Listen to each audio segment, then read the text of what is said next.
and say that on today's Let's Talk FGO, man, that sound wave is big. Hi, this is episode 150. We've been doing this show for 3 years. As many years as there have been FGOs.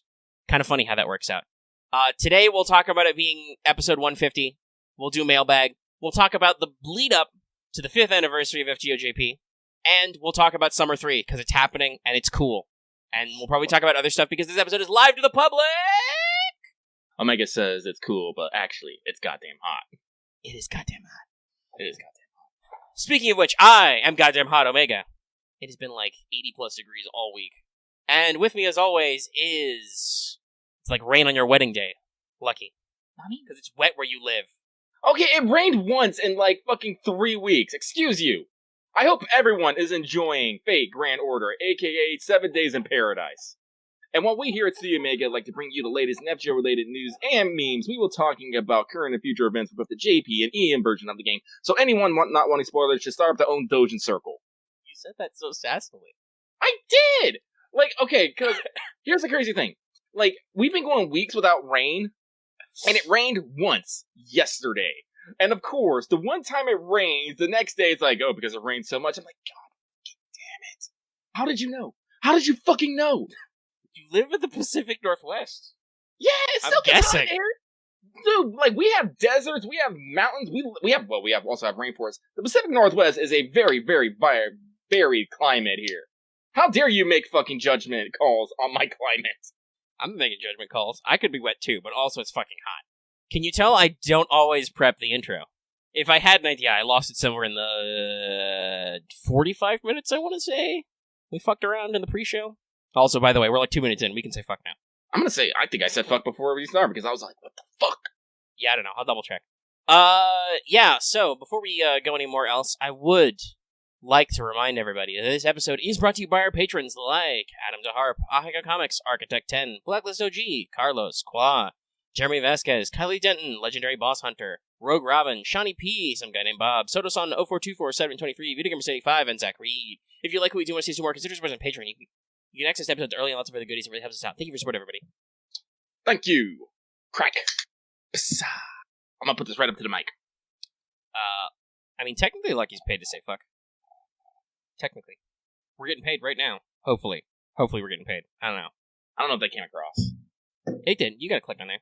Yeah. Okay, so, this show is going to be huge. It's not recorded yet, obviously, but it's gonna be. It's gonna be big. Because it's got a live audience, they're already yelling, distracting, and we got a lot of stuff to talk about. So, let's see. Where to begin? Excuse me. Well, immediately got burpy. I was gonna say, I think it's probably time to go ahead and check out with everybody's favorite Kohai real quick. And this is where, if we were really good with our sound cues and I had it somewhere, I would, like, try and find a perfectly cut BB channel, but I don't have that handy, so... Senpai!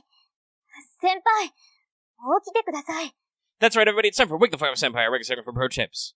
He's gonna go first because he almost forgot about this. So, guys, the show is live, so I want all of you to make sure that you don't forget to sell your Summer 2 rerun power-ups. Lucky almost did. That's a good amount of QP right there. Remember, you have to sell them for both Part 1 and Part 2. Mm-hmm. I sold mine the first day, but it's still good to yell out. Yeah, it is good to yell out. And then, I wrote this in parentheses, because I'm imagining I'm angrily whispering it, but, like, also a second part, for the love of God, people, figure out your support setups. Oh my god, it hurts me so much. I've got people, when I'm doing Ember farming, who are running summer CEs, and when I'm doing summer farming, I'm finding people with normal non-bonus servants and non-bonus CEs. A little bit less now, some of it was maybe people filtering in for their bonus CEs, but still, it's like, I occasionally still see it, and I'm just like, guys, come on, there's literally like an extra button press for this. It's not a big deal. You can do it. You can figure it out. So, please, pay attention, fix your support setups. You're killing me. Lucky had, like, for that first day, Lucky was writhing on the ground, just like, I had to chalk it up because the event is live and not everyone rolls like Lucky do. We'll get to that. Yeah, some people are rolling, like, we'll talk about that in a second, actually, that's our next segment, but, yeah. We were both on the ball, ready to go for the first part and see what happened. So, not that I had super great luck with that, but it's, well, in terms of C's. I posted it on Twitter if you don't know already. We'll get into it in a second. But, there are some people who are like, I definitely 100% don't want Summer Ushi. How dare. They won't roll until, say, Ibaraki gets a solo raid up, or vice versa. You know, there's some people who are waiting until part 2. There are some people who are only rolling on males or whatever for different CEs. So it is a little complex sometimes. You can give them a couple of slack for a few days. Sometimes you don't roll anything, you know?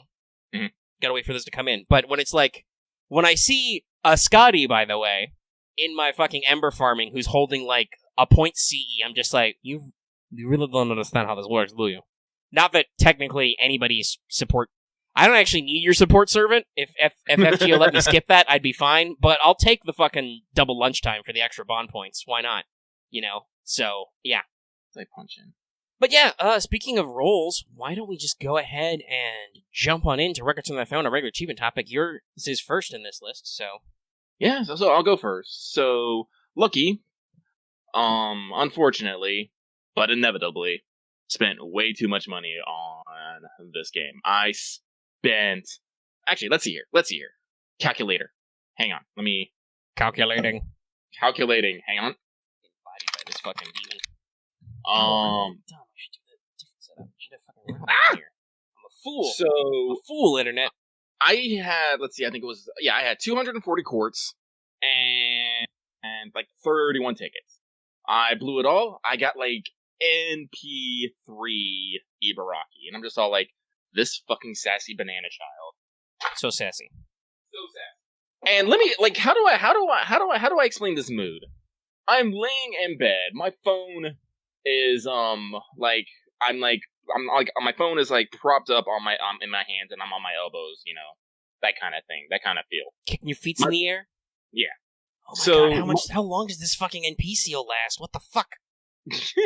Sorry, I'm getting creamed by a farming quest. It's killing me inside. At that moment, like, my phone falls out of my hand. Lucky collapses onto the bed. There is, like, this rock in my stomach, and it is cold, and I am depressed. But then that cold feeling turns to hot fire, and Lucky decides he is going to burn his fucking soul's fire. For anyone not in the ones, burning his soul's fire means Lucky pulled up his goddamn wallet. So that means $440 and wait, what was the final total? That is not math. We have emotes for this, by the way. Ah, yes. So $440 and 75 cents later, Lucky walks away with MP5, Summer Ibaraki, MP5, Ushiwakamaru, Summer Ushiwakamaru, as well as one singular archer, Jeanne. Look at why bananas. Okay, I understand bananas, but why that man with bananas? Somebody probably typed in banana. Gifts are weird, kids. So, Lucky completely emptied himself. Luckily, Lucky still had some of the daddy Google bucks from last month, and the Patreon influx came in. So, congratulations, all your support. You just basically funded Lucky's gacha addiction. Yay! And I'm probably gonna be spending more money coming Sunday. Look forward. I might roll that live because people in stream was all like, "Why don't you roll live?" And I'm like, "Because people don't watch me roll live." And it's like, if you rolled live, I bet you they would. I'm just like, Are you okay though? Yeah, sure, but are you really gonna? Especially for like Banner 1, would you have watched Lucky roll live at 4:00 in the morning? No, probably not. That is usually why streamers don't roll until like noon the next day. But we can't do that. Like I said, Lucky gets the agita. He does. I rolled immediately and had to. It was like 5:00 in the morning, and well, so what I got, on the other hand, I only did 4 spins. I got freakishly lucky. Terrifyingly lucky. I've got NP3 Ushi, NP1 Ibaraki and Jeanne, and I got a Suzuka Spook in there. However, I do not have a ton of CEs to show for it. I don't have the 5-star CE from the banner. Okay. But I'm done, because holy shit, no. We're out of here. Smoke bomb. Okay, now, sorry, hang on. Everyone's like, I would have watched all these other people watch it, and my point is, if you're all watching them, would you be watching me then?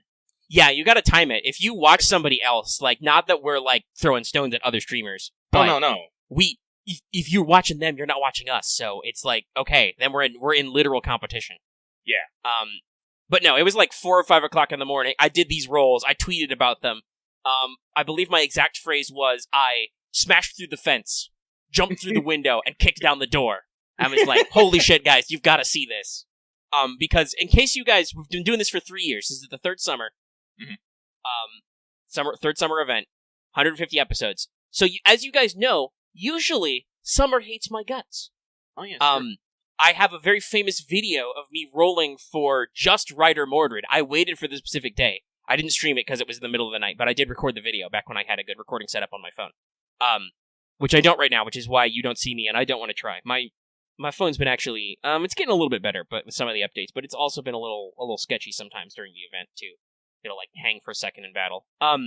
But I rolled for Summer Mordred and got 3 Lancer Tamamos and no 4 stars, period. In, like, 350 quartz. I literally paused the recording and spent, like, $50 on quartz and still got nothing. You know, real harsh browns. And then, the next year on Summer, I got absolutely nothing. I went completely whole hog, and I got nothing at all until, like, you know, several tickets in, I got, like, one Summer Nobu to show for it. And then, the next year, on the rerun, earlier this year, when I had some monthly tickets I spent on them, I got another Summer Nobu. So, usually Summer fucks me. This one did not. We're gonna see what happens this weekend. When the new banner comes out. Actually, yeah, so people are talking about, I would have watched it. Alright, I'm gonna make you fucking own up to that shit. Lucky will stream when Banner 3 comes out. But if I stream and I don't get more people than I get on my usual streams, I'm no longer streaming FGO. It's a little bold. It is a little bold. But all these people are like, I want to... Immediately people are like, no, I can't do it! Yeah, clearly. Nice thunder rumbling. See? The world has accepted the contract. No, well, some people are saying it, but they're trying to work on the timing. You'd have to know about the timing, which is important. Like I said, I don't think we're gonna be going into maintenance for the next one, so it'll probably be at 9 PST. Yeah, that's not bad actually. Yeah, no, that's like I said. If it was a 4A1, I wouldn't put that on anybody. Now, I would say to make sure you actually get your views, you probably want to make sure before you actually roll, you turn it on for a little bit and get it. Oh yeah. We can add everybody just to make sure. Theoretically, you should have a better access to our channel, like, for instance, ringing that bell for notifications, or following us on Twitter, or whatever. So you can probably, actually follow along. But yes, no, we can fire it off 2 people, too. I'll fucking pre-make the goddamn stream. Hang the fuck on. No, you can go ahead and announce that shit, too. Yeah, I'll even be nice, and Schedule I'll give you some fucking lead-up time. Is it well, actually, do we know if it's going to be Sunday, though? Do we know exactly when it's going to be? Oh, shit, that's true. That's a problem. Hold on, let me check the website. We'd love to schedule it, but we don't actually know exactly when the banner... Because I'm speaking, by the way, of scheduling. I do have the next Wanted ready to go. However, it's been shot. It's been released to patrons. I don't know when the banner will go up for technically Banner 3, so I don't know when it's going to be released.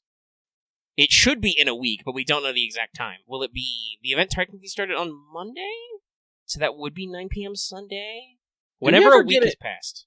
Do we ever get announcements when the next banner starts, or is it just going to be, boom, surprise banner? It's usually for a big one, they try and tuck it in a couple of days ahead of time. Let me actually... When did this one start? It started 8/3 at 1 PST. So that was on... Yeah, that was technically on... The banner technically started on Monday, so it should begin at basically midnight Eastern time. It should roll around to the next banner on the 9th. It should, but we don't know for sure. Hopefully they give us. Okay, I won't pre-make the stream, but I will pre-make a community post. Yeah, go ahead and fire off in there. We got some other stuff too. A really quick while Lucky's making a community post, I'll say mine, which is that I've gotten Ibaraki and Ushi Smiles protected. I took some time to farm. Ooh, I have a new story quest. Alright, you know what? That means that I'm gonna actually, because I can't do story and do the show, and I cannot farm when a story quest comes up. Thanks, timing. I gotta go put my phone away and charge up.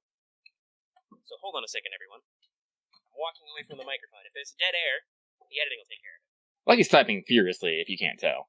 Well, actually, I'm not completely done with my, records from the dorm. Because, after all that, Lucky did some wild mining in the, mines of Hawaii! And protected Summer John, Summer Jalter, Summer Ushi, and Summer Ibaraki Smile. All of them. Lucky worked very, very hard. I still need a good EXP data cover before I can do Jeanne, and I need to get the last ascension item for Chaldea. And I put this in the Records from the Throne as well, because apparently some people were impressed by this, but I finished the part 1, story in 6 loops, so I haven't even gotten all the dojins yet. Yeah, shrug. I don't know. Yeah, I don't know. I'm in the middle of loop 4. I don't know if I'll do it in 6, but I'll certainly try and do stuff. But it seems fast, considering you can loop forever, but honestly, I really don't know. Yeah. Like, again, I heard some people going, holy shit, why are you so fast? I don't know, I'm just an immobile rabbit of human desire. Okay. That was Records from the Throne.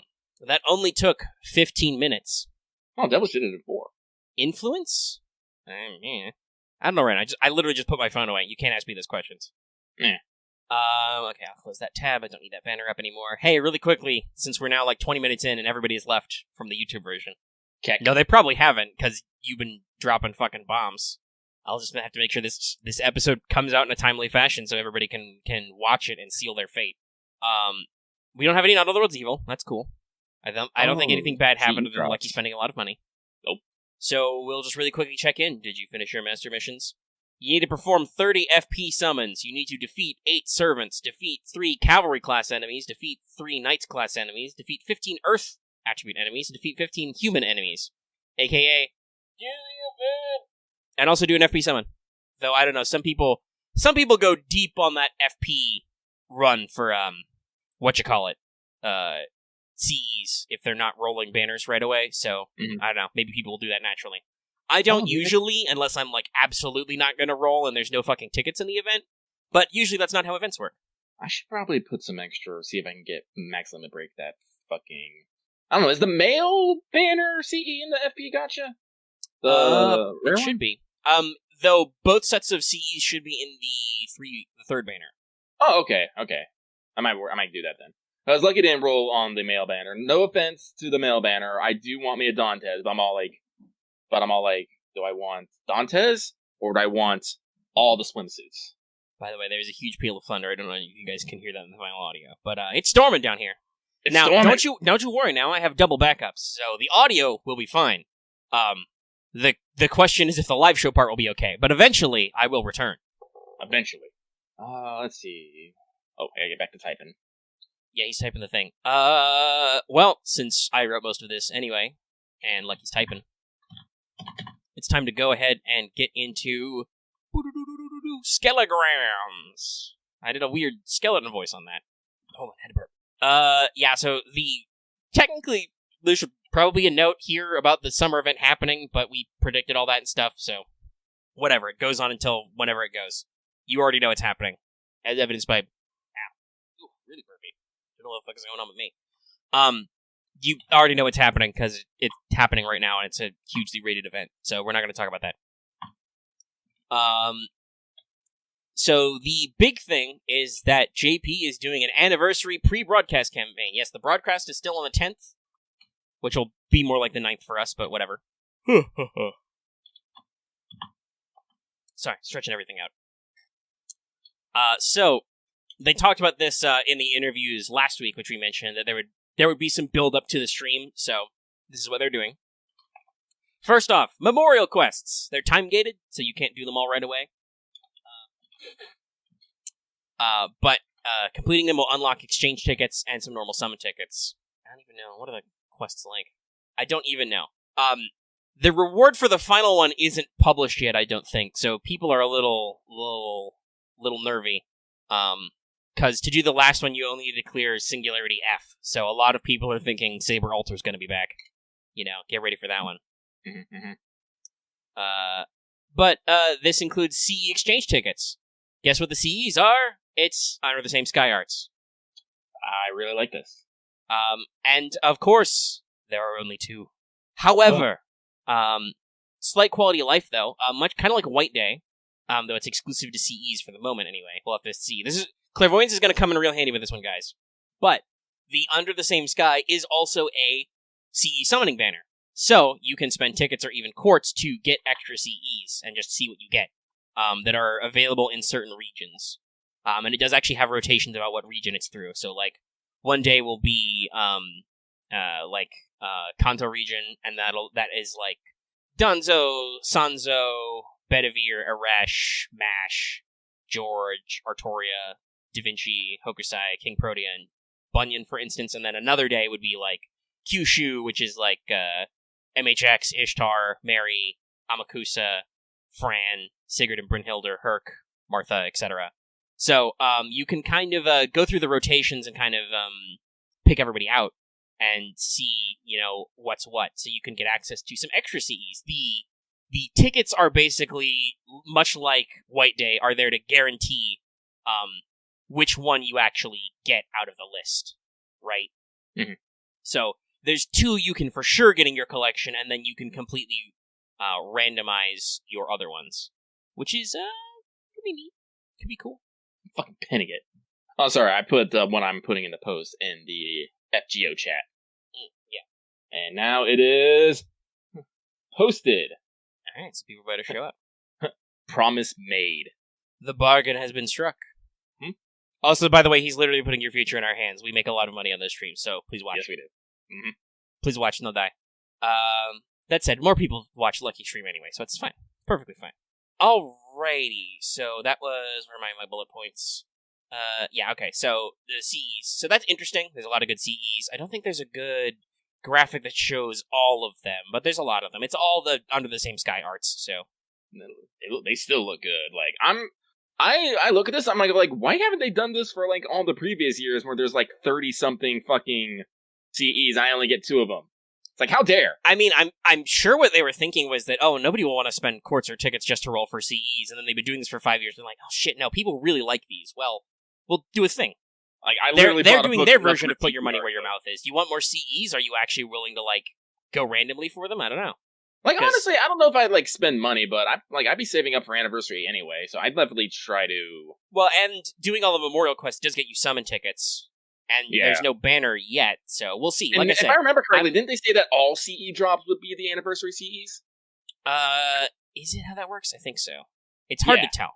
They've done some stuff in there, and there's some stuff that's translating, but it's very interesting. We'll see. Like I said earlier, clairvoyance is going to be key on this, because JP doesn't know yet if, for instance, I would hope that these are all bundled in with whatever the anniversary banner is, but we don't know yet.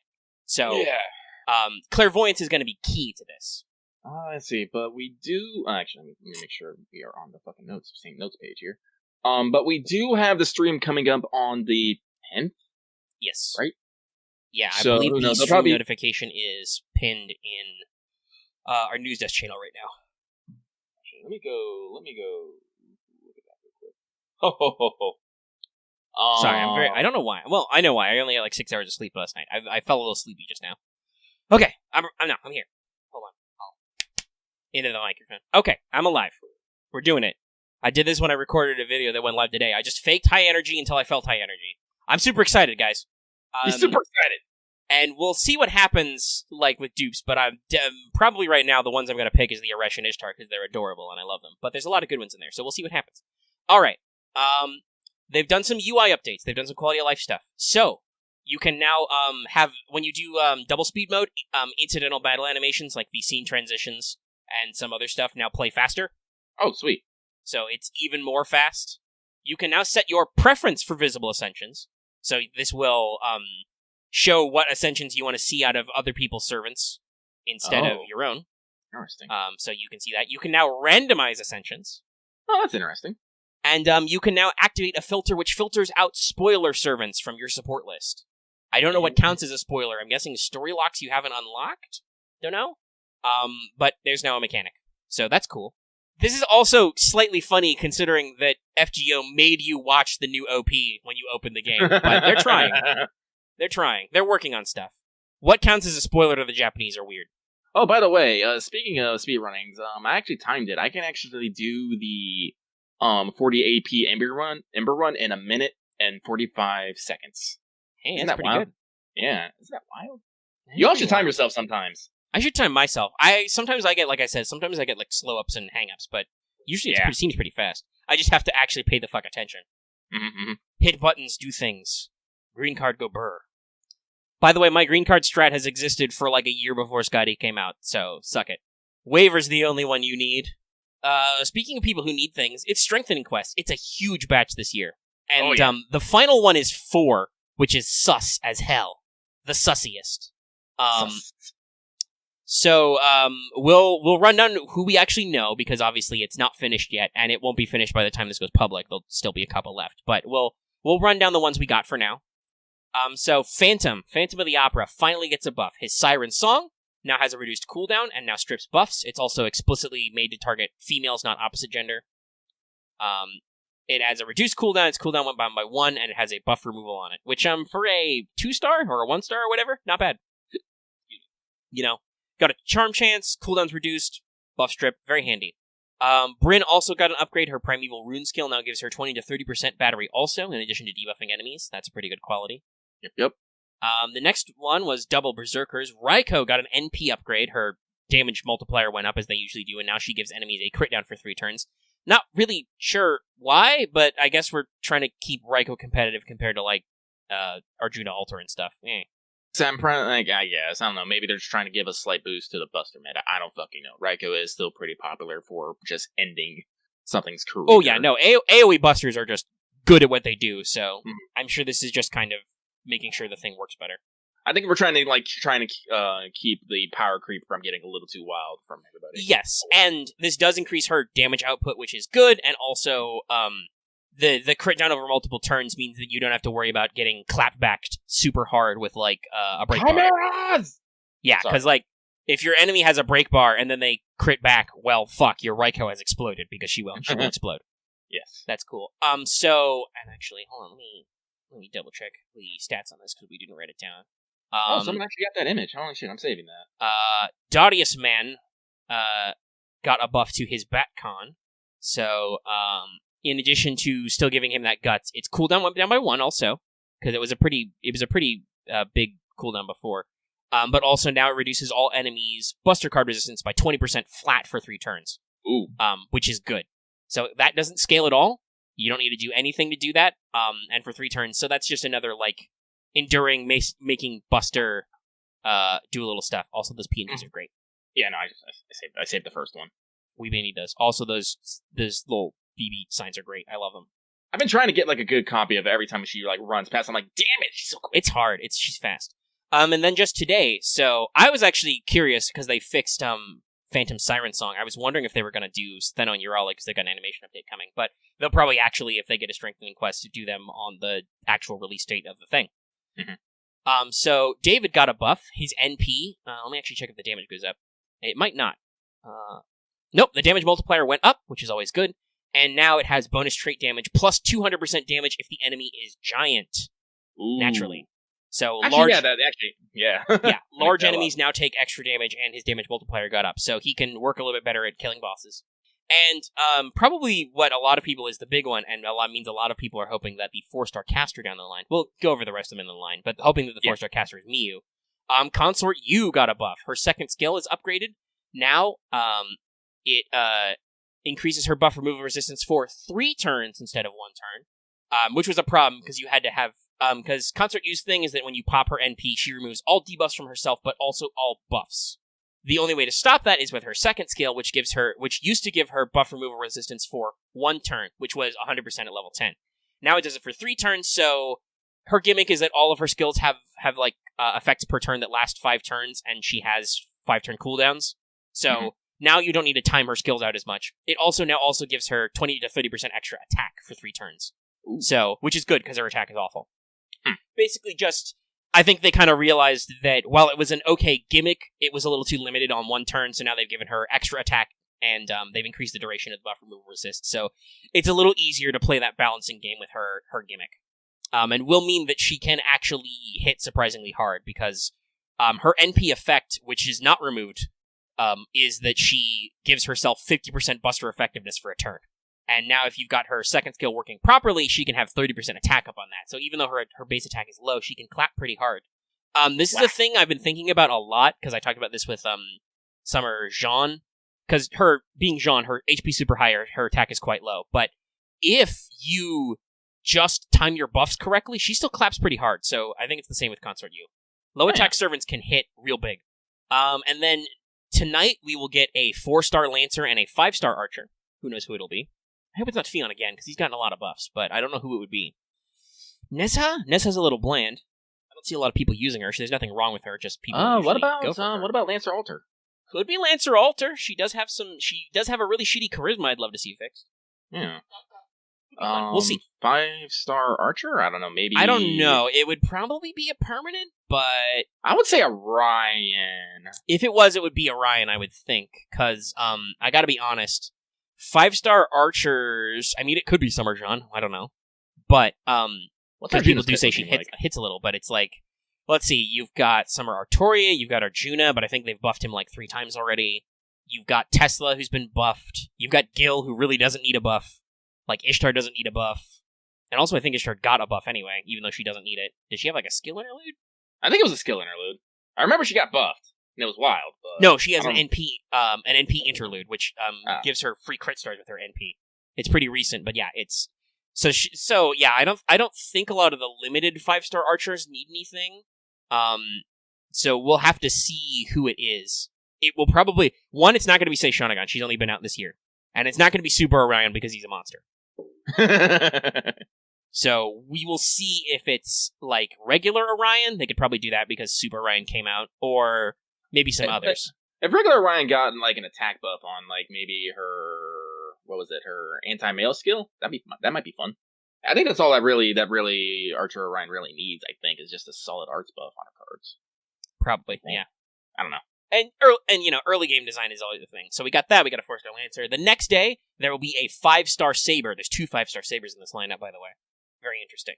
A 5-star Saber and a 4-star Caster, and then the 4th day, or the 3rd day from now, the final one, the Forzo. 1 3-star Lancer, 1 4-star Berserker, 1 4-star Archer, 1 5-star Saber. That sounds very FSN. Yeah, that's what I was gonna say. I'm like, okay, I'm not gonna say it's Ku, Herc, Emiya, and Artoria, but boy howdy, that's a very suspicious lineup. It's a very suspicious number of servants and classes of servants in certain rarities. It could be nothing. There could be fucking Lancer Deerwood in there, for all we know. But it's very sus. Whenever they do weird things, whenever they do weird stuff, I'm sus. Right? Mm-hmm. No, it's gonna be Deerwood, Lancelot Berserker, fucking Chloe, and, Ooh, that would be crazy. But they could do it, because they did give Shiki Welfare Shiki a strengthening. Is that going to be it? Are we going to strengthen welfares? Is the 4-star fucking Jeanne d'Arc Santa Lily altar? No. That would be wild. Crazy. There are some rumors, but they're not substantiated. Like, there was a prediction that David would get the giant buff, which was maybe from data mining. I'm not sure, but it's not. It's not a complete list, so we don't know. We don't actually know. No. But yeah, supposedly Vanilla Saber is going to... It sounds like get Avalon and get some form of invincible. I'm not even sure what skill that would be on her charisma, I guess. Well, they already changed their instinct. I don't call for any predictions yet, but we'll see. I also hope that that's not right, because they said the caster would be Caskill, and I'm like, does Caskill need anything? No, he's very support setup. Unless they want to give him very good. I think it's supposed to be an NP thing, but they don't even know what the effect is. I'm just like, I mean, if that they doesn't gave make him me a confident. fucking if they upped his fucking MP gain on his fucking attacks, I'd be happy. Shit. Yeah, that was lucky. Got a knock, and he has to step away for a second. That's okay. I'm looking up Caster Gil really quick. Let's look at him. Yeah, all of his skill percentages are super fucking good. I think the only thing would be that he does not technically have an NP interlude, so you could give him an NP up. I just don't even. Is that worth a strengthening? It's worth a strengthening quest. That should just be a fucking interlude. I don't know. Yeah, supposedly there's been some notes in the data that his Noble Feint hasn't been modded. I'm not even sure what you would do on that, though. Like, it's already got a huge arts hit count. It already increases party defense and reduces enemy defense. Like, I don't know. But supposedly that's what the data says. Shrug. Big shrug. Big shrug. But yeah, so that's our lineup. We'll have to see what it is. Like, on the other hand, wouldn't be surprised if it's Caskill. We did a lot of Babylonia love, but Yeah, as I said, just increase MP gain would make me happy. God, let me loop with the damn man. Fuck. Yeah, well, he's got a 10 hits. He's got a 10 hit arts NP with an arts up skill, so I'm sure that's why he doesn't do that. He's supposed to be a little more 40. But yeah, like I said, I think people would be slightly sad if it's that, because people really want Mew to get a buff, and it's been about a year. That's true. You know, Consort U did get a fix, so it's like, yeah, they could do some stuff there. But that is, I believe, all the news we have right now. The stream's going to be the 10th. There's going to be the big whole stuff. We'll probably try and watch it if we can. Let me actually... Also, yeah, people have said that Mii was just added to Arcade, so... Which is super fucking early, by the way. Ooh, I'll be alive. Live in 2 days at 12:15 a.m. for me. It's probably going to be a long stream, too, though. That's the thing. Yeah, well, you know how I said that I only slept for like 6 hours today, Lucky? Mm-hmm. That's because I didn't actually fall asleep until like 6:30 a.m. and I got up at like 1 a.m. Jesus. 1 p.m. Sorry. Jesus. No, I'm all over the place right now. I doubt my sleep schedule will unfuck itself magically by the 10th. So, whatever. I'll exist. I don't know if I'll be happy, but I'll exist. No, it's on the 10th at 2 a.m. So it will actually be the morning of the 10th. Assuming that the banner drops right away on it would be 9 p.m. on the 9th if it was midnight for me and EST for Lucky, which is usually when new banners pop. I'm not making that up, right? I'm not crazy?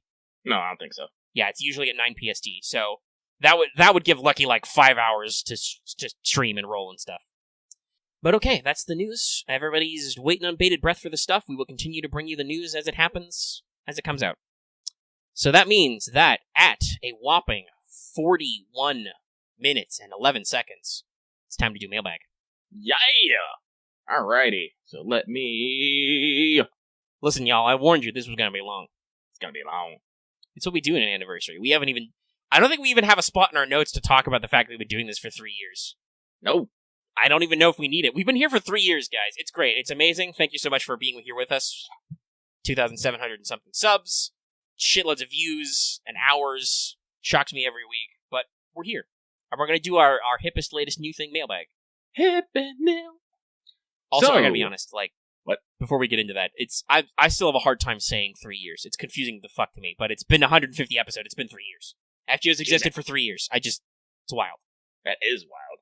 How do we come up with like so much to think that we can just talk for a couple hours every week on this game? Well, Mailbag helps, but we've only been doing that for like 2 months, so how do we get here? How? What is even life? Like he's gonna lay down on the floor. Only not, because he gotta do Mailbag. So, in the future, we'll have to get a studio set up, and we'll have to have a floor cam, so that Lucky can just get on the floor. And we'll actually print out Mailbag physically, so you can lay on the floor and read the mail. Then we can have a fucking P.O. box that people could literally send mail to. Oh, that'd be awesome. Like animals. Alright, anyway, let's go. Let's do the thing. Alright, so we're doing the thing. It's Let's Talk FGO Mailbag for August 7th, 2020. Today we got 31 entries. Will we be able to get through them? I don't fucking know. But we're gonna try. We quickly skimmed through a lot of these, and a lot of these look pretty good. I don't think I got intensely mad at any of them. So, without further ado, Lucky is hitting Starto on that fucking clock, and we're gonna begin with Seeker of Casino King Bun Bun, who says, being a Christian myself, if the church taught me to go, in the name of God, you are my familiar, to an injured sea creature like Jeanne can, I've been in church a lot more as a kid. Same. Fucking same. I'd go with a swordfish, so if anyone pulls a weapon on me, I could go, I see you brought a gun to a sword fight, then pull out a giant magical swordfish out of my pocket. What about y'all? Sea life only. Hope both of you are doing well. Let's see here. If I was just gonna fucking pull a marine creature out of my fucking pocket. Well, and also, Summer Jeanne can use them on land, so. Yeah. A lot of people are saying, people are saying shark. That is a good one, but. Land shark's a good one. Yeah, land shark's a good one. But let's see, out of all no. Lucky will just go with giant fucking whale. I just crush you with whale. Just, done. I would have an octopus because they're freakishly intelligent. We do crimes. So clearly your handle would be the Octa King or something. 8 high fives. The Octakaiser. I like that one.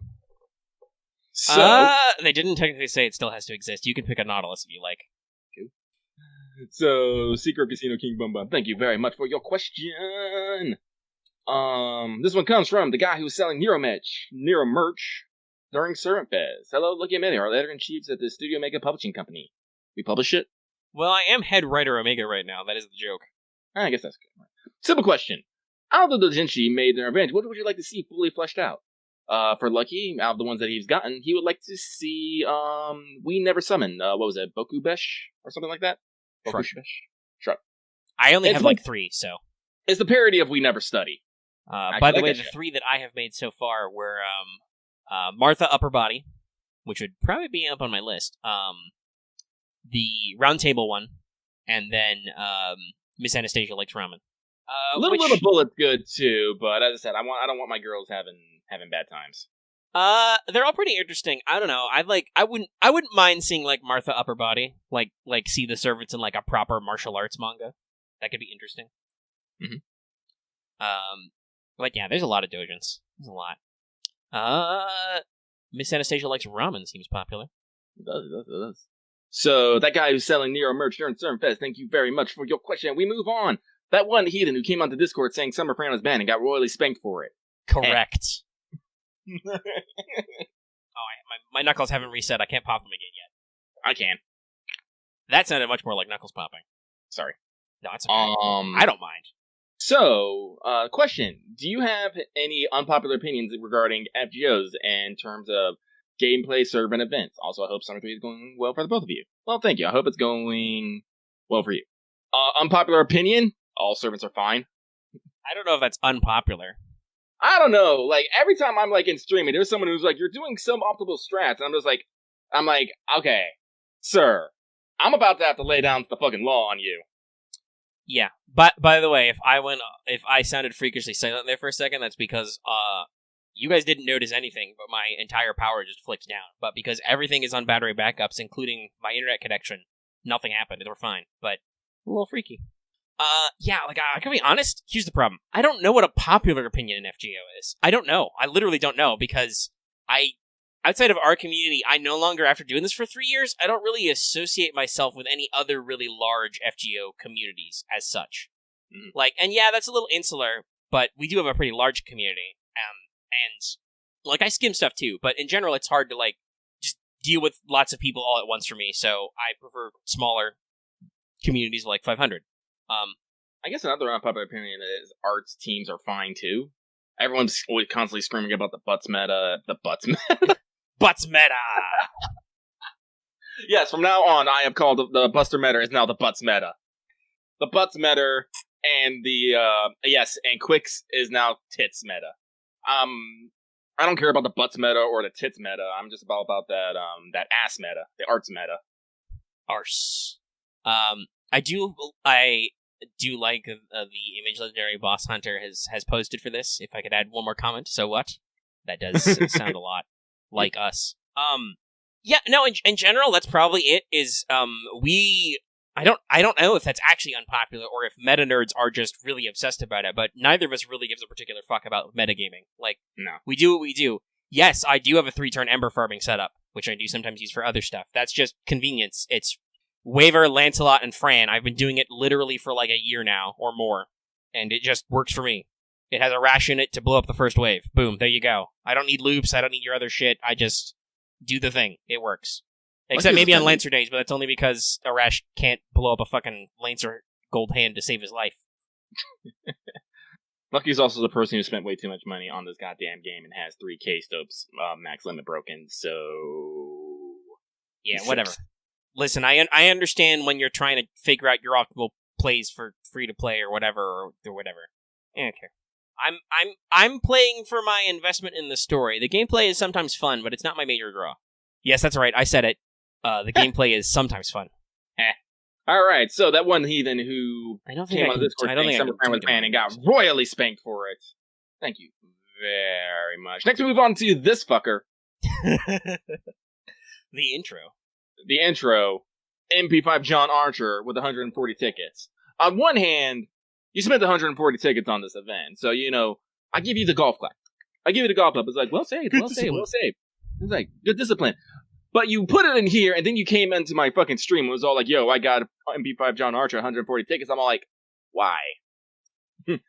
People, well, we've talked about this with, like, why we've had to edit Mailbag to, like, hey, don't make us read your fucking essay on air for you. Yeah. Get your own YouTube channel. Not that there's anything wrong with you guys having opinions and essays, just we're not here so you can validate your weird niche theory. You can do that yourself.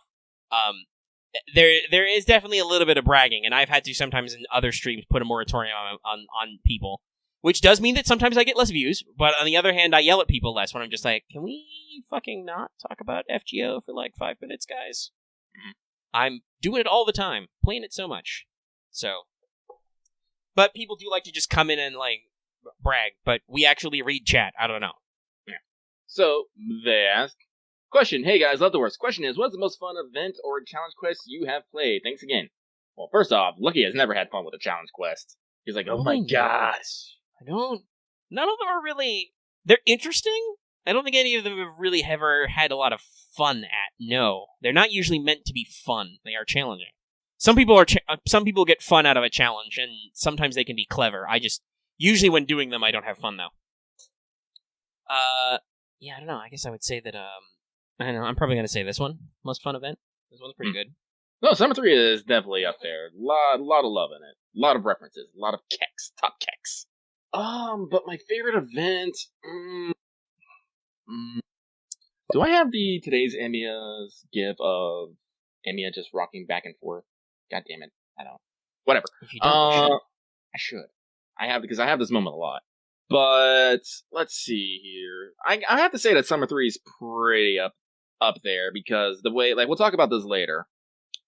But the way that the event is set up, it's like, having the 9 separate grids. You can just have the grid. You can basically go to anywhere you need.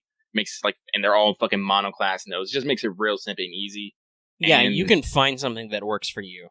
The bonus servant balance is still a little weird. There's no single target assassin, but whatever. Like as I said, the writing and stuff is like super great and stuff. I think the only thing I think I say like this one's the most fun in the terms of like farming and balance of how much effort I put into how much I get out. Like if we're talking about events that I just like the most, then I have to go switch over to like fucking CCC Seraphics. I'm just all like, this shit like hurt me in my soul, yo. Like I was crying, and I'm like, I do it all over again. And you will do it all over again in the future because rerun. Hey. I will. But like fun. No, actually, I'll say Summer 3 for right now. Yeah, it would be, for me, it's going to be Summer 3 or maybe one of the Halloweens, but Summer 3 is really, really good. It's got a lot of flexibility and a lot of fun. Shout out to I do think that we'll talk about that later when we talk about game thoughts. Oh, is that what we're looking for, Lucky? No, not that one. It's good, though. That is good.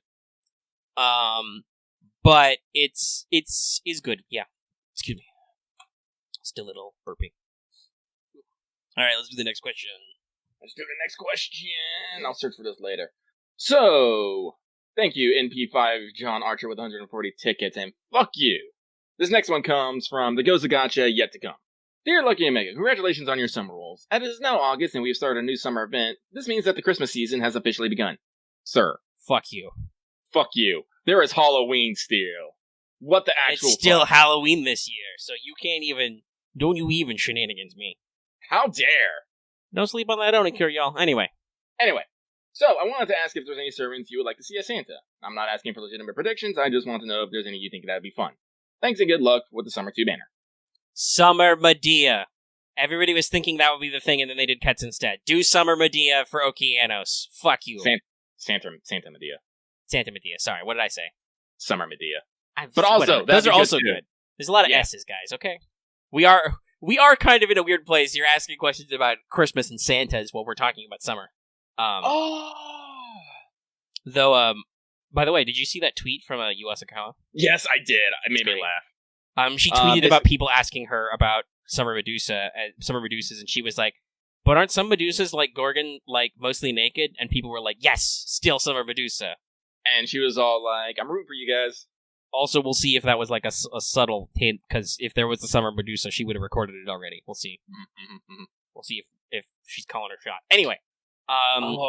She specifically mentioned Gorgon, so if there's a Summer Gorgon, I'm gonna die. Oh boy, that would be... Woo.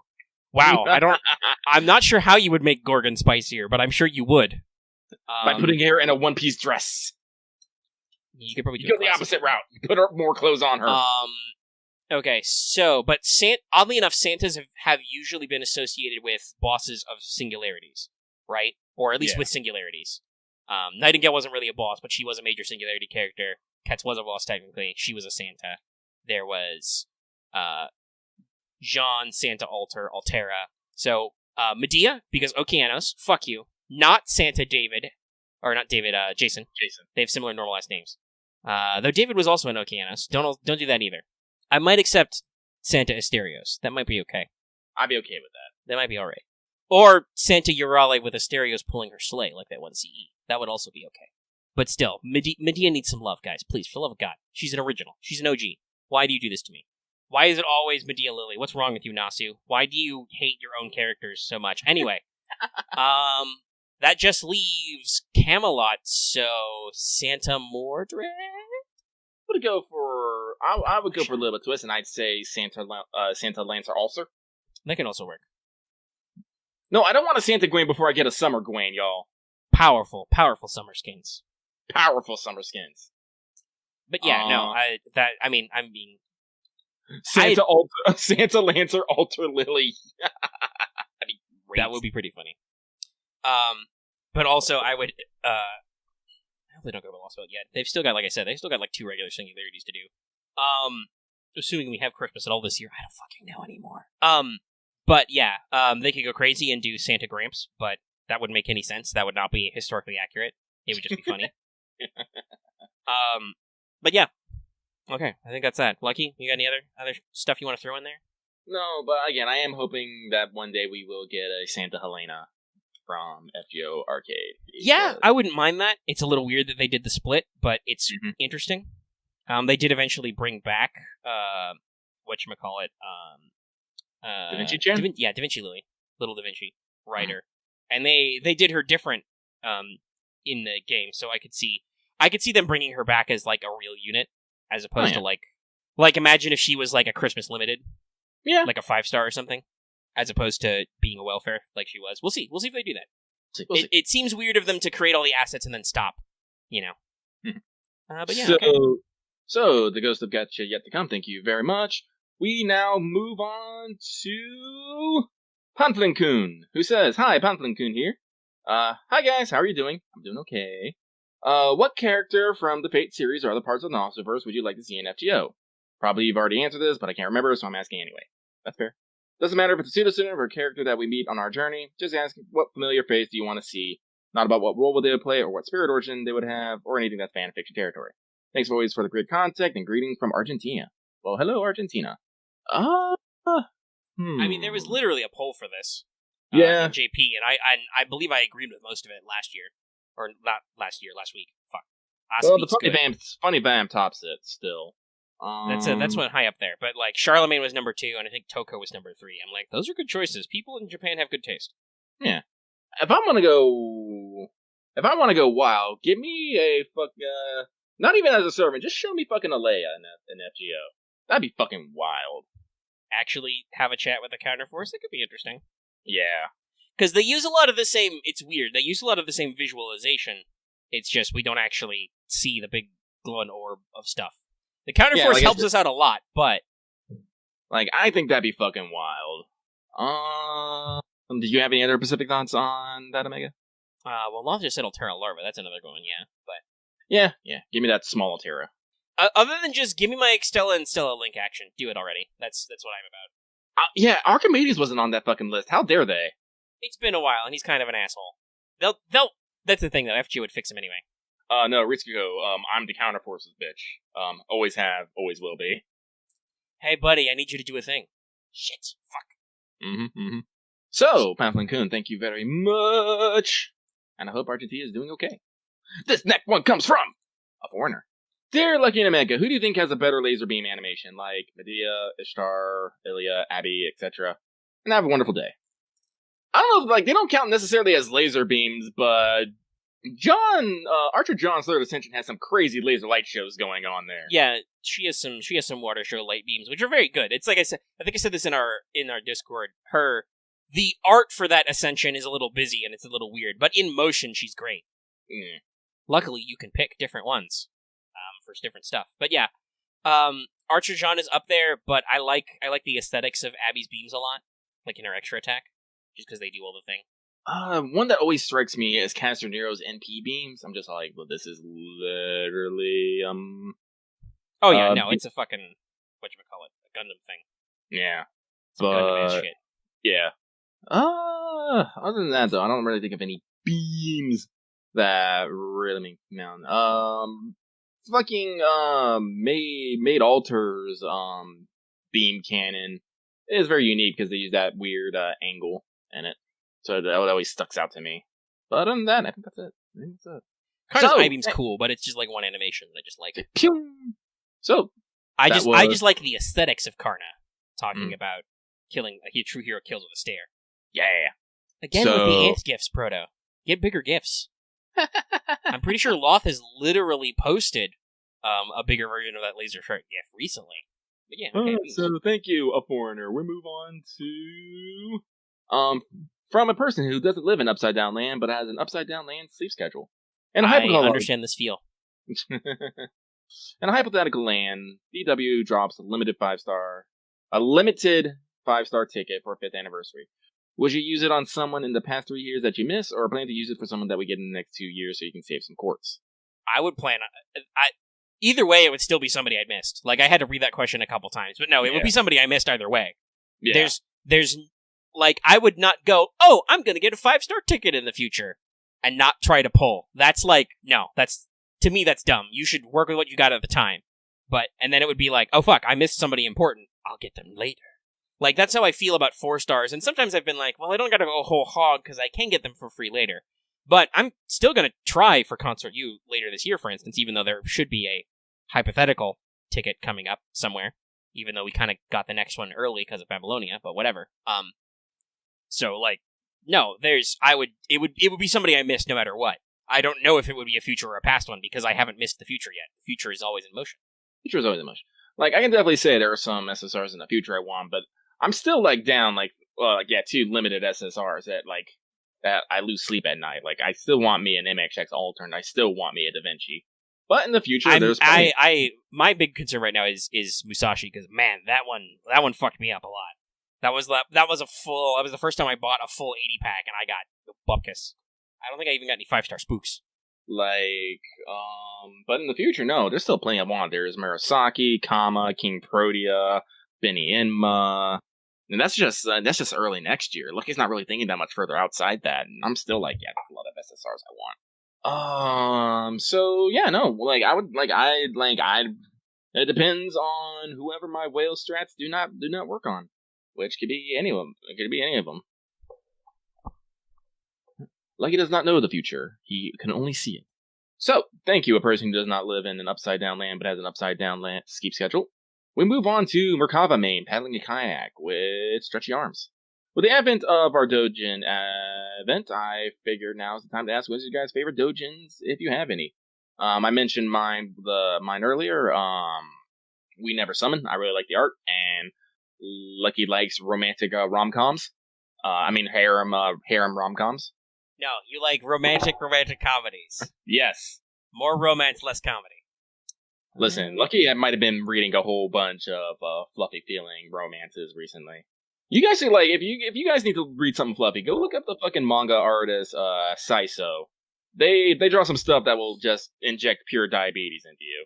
Let's see, I'm looking at the list. Got some interesting stuff here. The giant Babbage art's pretty fun.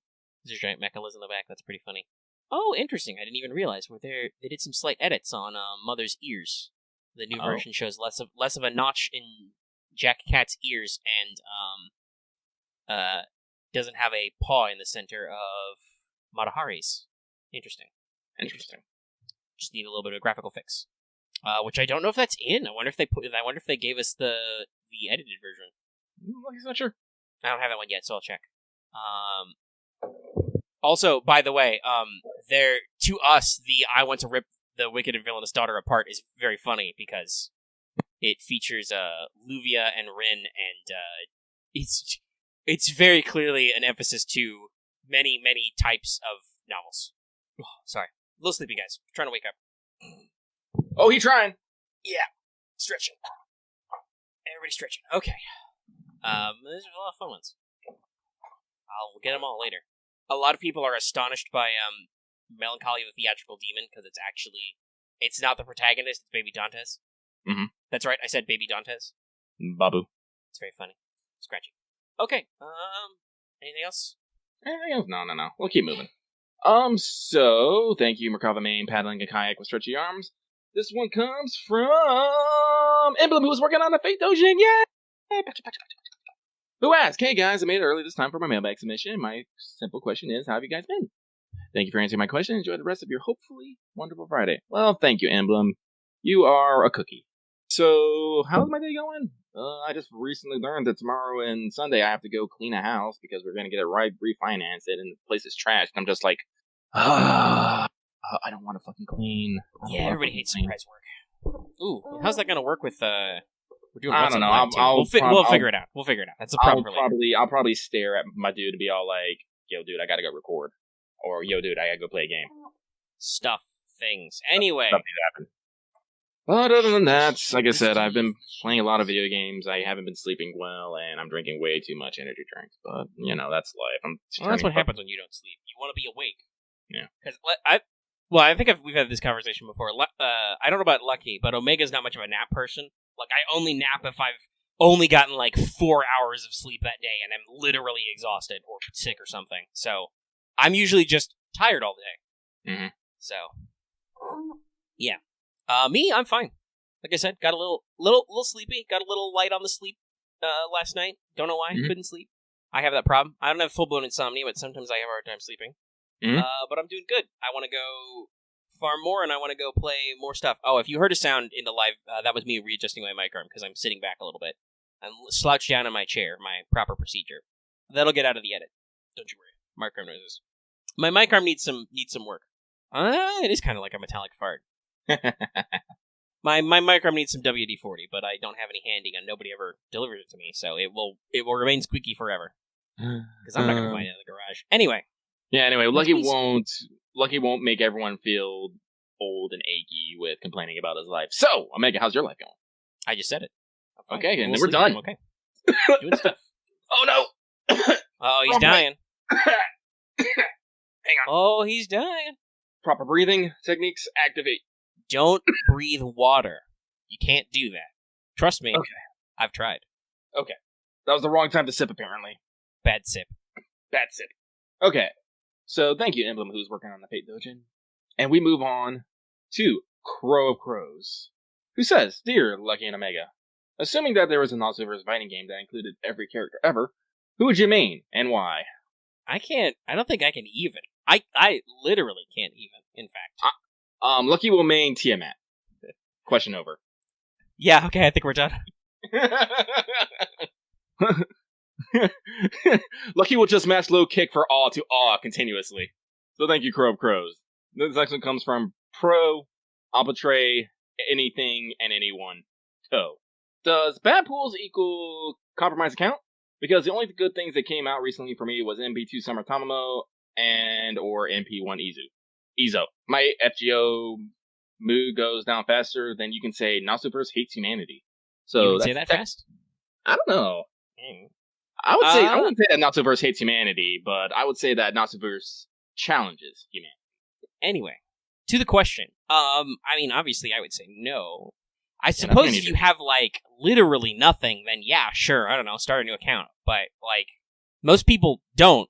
You should get roles for stuff or get free servants or welfares, so, Yeah, I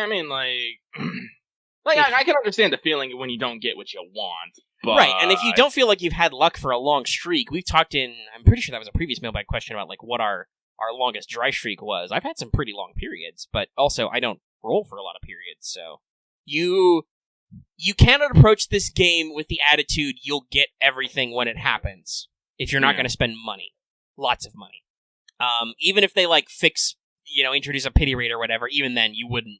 It still wouldn't be true. Because RNG. So, if you marshal your courts and you go for certain stuff, and you can make quite a lot of rolls, you should get something. And maybe it's not what you want. I've had that experience many times, but, usually you get something out of it. statistically speaking, you have to roll things. You can't roll nothing. That's not how that works. No value judgment on the person making this answer. I just want to say that clear. If you are one of those people who's super picky about the characters they want to roll, they do exist. I know them. They're out there. Then maybe you have a bad time, and that's worth, like, maybe doing a start dash or running ults or whatever. I don't know. I don't have the patience for any of that. My account's my account. It's pretty good. It's fine. So, yeah, I could see that. In that case, I'm just like, I don't know. That really depends on you. If you're in it for literally only one person, which I'll admit I kind of was when we started. I was only in this for Mordred, but the game really grew on me. So it's like, yeah, no, there's a lot of, it could be bad pull is the end of the account, but they'd have to be pretty bad pulls for, like, forever, and you just, like, either genuinely pulling bad or, like, getting some very specific pulls. I don't know. What do you think, Lucky? Me, like, I'm on the side of, you get what you get, and you work with what you get. Like, FGO, while it doesn't give you, like, you might not get, like, all the limited and stuff, like, technically speaking, you should be getting something. Like, statistically speaking, it doesn't actually work out this way, but it is a 1%. Every 100 rolls you do, you should get at least one SSR, right? Yeah. Theoretically. And sometimes they're going to be dry spells, and sometimes you're going to get super lucky, but the only way you're going to figure it out is if you stick with it. Like, you can't, like, honestly, anytime you hit a dry spell, you just can't start over, because then you're just going to hit another fucking dry spell and start over again, and you're never going to make any fucking progress. At some point, you just gotta be like, no, I'll just get through it. And that's what has to happen. No, it's not quite how that works. The what? Somebody's like, it's for the SSR. No, that's 1% is for the servant. Yeah. CEs have a separate rarity. You have a 1%, because this is all posted, you have a 1% chance of rolling that SSR. And that is further subdivided by which SSR it is on rate up, though. So, if for instance, there is one SSR in rate up, you only have an actual 0.7% chance to roll that one, and then the remaining 0.3 is any other fucking SSR. Which is why, like we said, spooks are an act of God. If you get a 5-star spook, you cannot believe how freakishly infinitesimal that chance is. It's crazy. It's weird. Though also random number generators are imperfect. But yeah, it's you got to work with what you got. If you don't get anything new, I don't know. Mm-hmm. Well, yeah, everybody's doing a lot of probability math. We're talking about just in general. Like, if you hit 100 pulls, you should. If it was perfect selection, there would be one SSR in there. But that's not how that works. But it's like, yeah, it's. Well, yeah, no, you're not. If you're not getting anything, it's a dry spell. You're not getting anything action. And Proto actually was in here and clarified the question, was talking about getting new stuff, and I'm like, no, I could definitely see that, right? Like, I can see not getting anything new. That's definitely been some of my dry spells. Sometimes when you're rolling, sometimes when you're not rolling. If you're not getting anything new, I wouldn't say that's a compromised account. I know there are some people who are like, all of my servants are max level. I don't have anybody new. I literally can't fit any more EXPs, and I'm just like, well, okay, then I guess. I don't know. Like, got anyone new? Like, Lucky has tried multiple times to get to MHX Altar and has failed. But then he rolls like on other things, and he just gets new things. But also, Lucky's the person who's like, do you really need all the new ones? Do you really? By the way, also they're arguing lots about stats in here. Well, not really arguing, but discussing. It's pretty freaky. But the important thing to remember is that FGO is technically with replacement, so the chance doesn't actually go up every time. Just that there is an expected return, because you can calculate the odds of not getting something in so many pull, whatever. And you can, statistically speaking, you can approach 100% chance of an SSR. It still might not happen, but it goes. Anyway, yeah, I think we spent a lot of time on this question. Yeah, we'll move on, because I want to get through more of these. So, Pro, I'll betray anything and anyone toe. Thank you very much. Next one comes from a proud owner of Every Moon Cancer and Astolfo, who just beat OQ and Kama with Kiara's help. Good job. Question, who do you think could be other cross-driving servants out of the current or possible servants? Also, have you read Tsuki no Sango or other Type Moon works? By the way, Lucky added that also. Yes. By the way, we don't usually call you on your grammar, but there was no transition in that second question. It's also not a question. There's no question mark. It's a statement. Grammar. I fix it. Yeah. So, I said, Lucky has read a bit of works, but not specifically Tsuki no Sango. No. Also, for cross-dressing servants, let me see some fucking Lan Ling cross-dressing. They could pull that off. He's very pretty. Very pretty. Also has a female VA. They know what they're doing. Yeah, I gotta be honest, I don't know about the thing. There's a lot of mythology and legend and stuff to get weird ideas from, but I don't know. Technically, Achilles pretended to be a girl for a while. I don't know how in his current figure he pulled it off, but it was technically before the Trojan War, so I don't know. Let's get a Thor servant cross-dressed. That was one of his legends. It's pretty fun, Thor pretending to be Frigga. Freya. Yeah, it's Freya. Getting my grammar correctly. Yeah. And then being super swole, Freya, drinking beers, smashing shit. Well, look, he's just like, play it cool, man. Play it cool. Anywho's, yeah, I don't know. And no, I haven't read a lot of other works. I've skimmed some mangas and stuff, but not. It's hard because there's no localization. Like talking about Tsuki no Sango, that's an actual novel or novella. Like that's not like a web novel or something. That's literally a book that was published. So it's hard to get the translations. But unfortunately, I don't want to linger too long on this, so thank you, proud owner of every Moon Cancer and Estobo who just beat Okyu and Karma with Kara's help. This next one comes from that Japanese character who hunts foreigners. Hello, Luck! And Omega. Are you guys enjoying the hunt for that foreigner in Hawaii? Anyway, my question is, was there any canon reason that the master can understand/talk to natives in the areas he visits? I understand servants can do it because of the grail, but how can the master talk to, like, Paxi or Siduri? Magecraft. Boom. We're done. Specifically, you wear a literal fucking mystic coat that's chock full of magical doodads and whatnot. They've literally said this a couple of times. Translation charms. Yes. Magic. Okay, let's move on. Moving on. So thank you to that Japanese character who hunts foreigners. We go on to the one loved by Babylonia. Yo, mates. So you know how accordingly to the servant summoning system we use in FGO and lore, we are only able to summon servants that we have deemed us worthy and answered our call to summon, this leading to some servants rushing to come while others ignore all of your pleas. What servants would you guys say love you to the point of quickly answering a call based on how easy you have rolled them? And the opposite.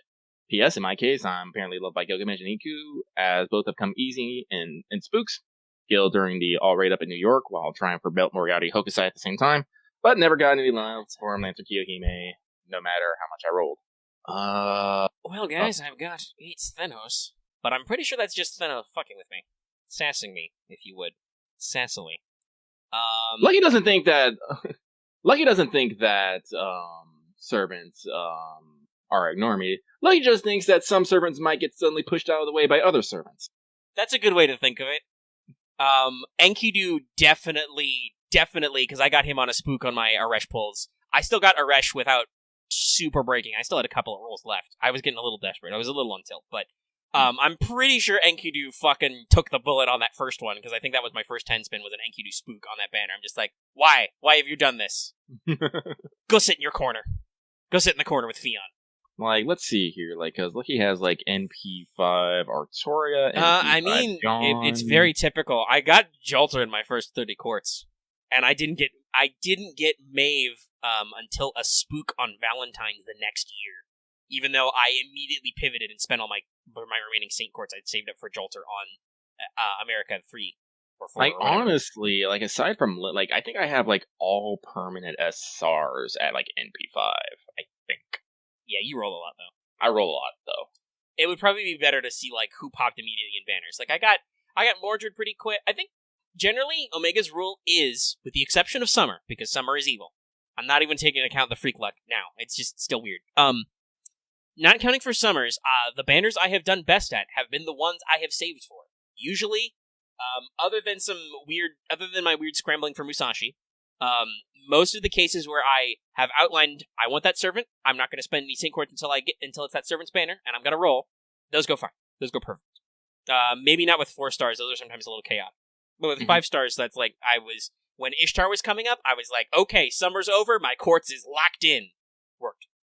Resh is coming, Courts is locked in after Summer. Not spending nothing on nobody. Worked.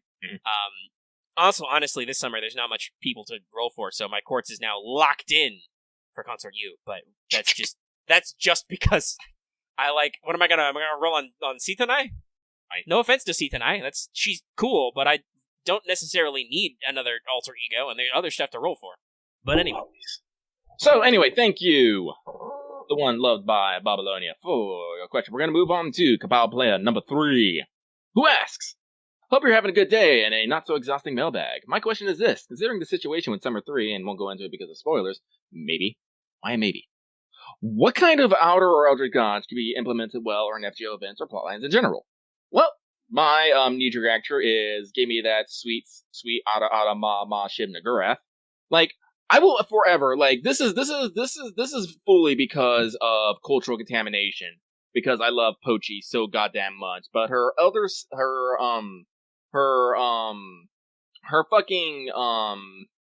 elder sister-like one has fully contaminated me on what Shib Nagurath is, and now I cannot just not.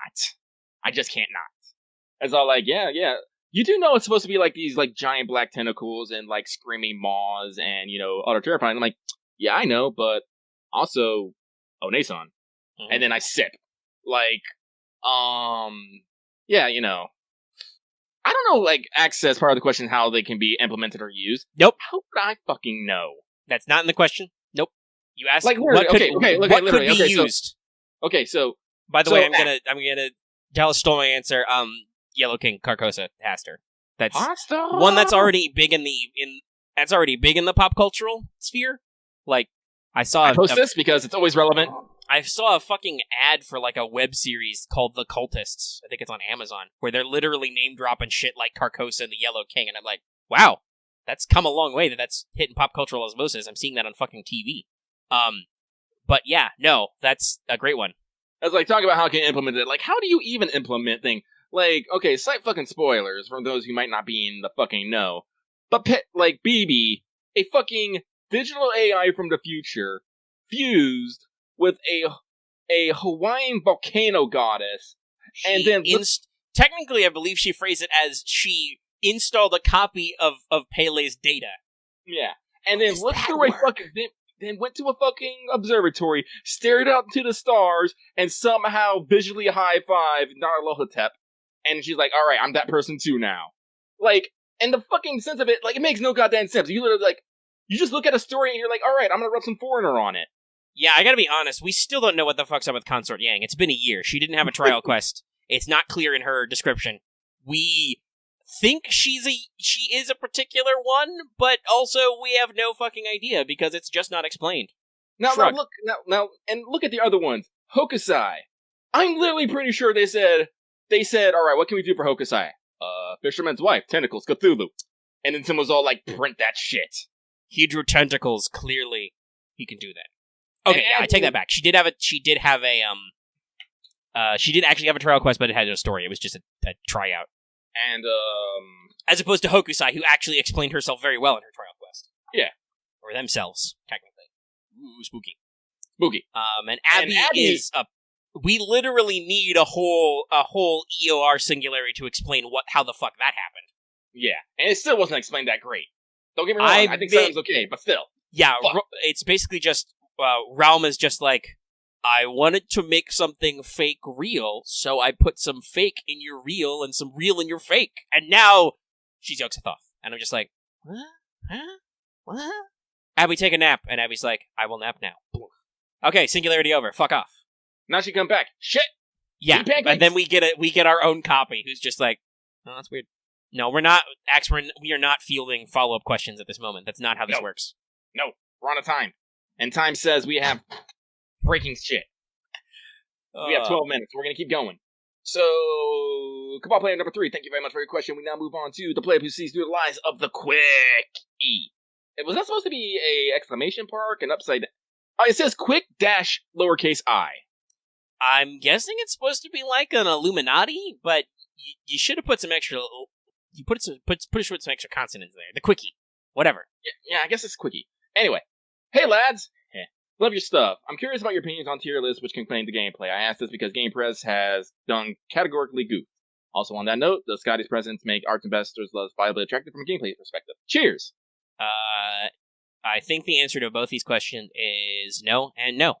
Listen. We literally were just talking about how we usually disregard meta and cards of using what we fucking got and what we have fun with. Okay, so, first of all, tier lists have always been bullshit. The classic ones have been referred to as the meme list for a reason. It's because they're memey. They're stupid and silly and they don't make any goddamn sense. Like, the value for And also, classically, the classic meme tier list is on a moment-to-moment basis. It calculates the tiers based on what's current right now.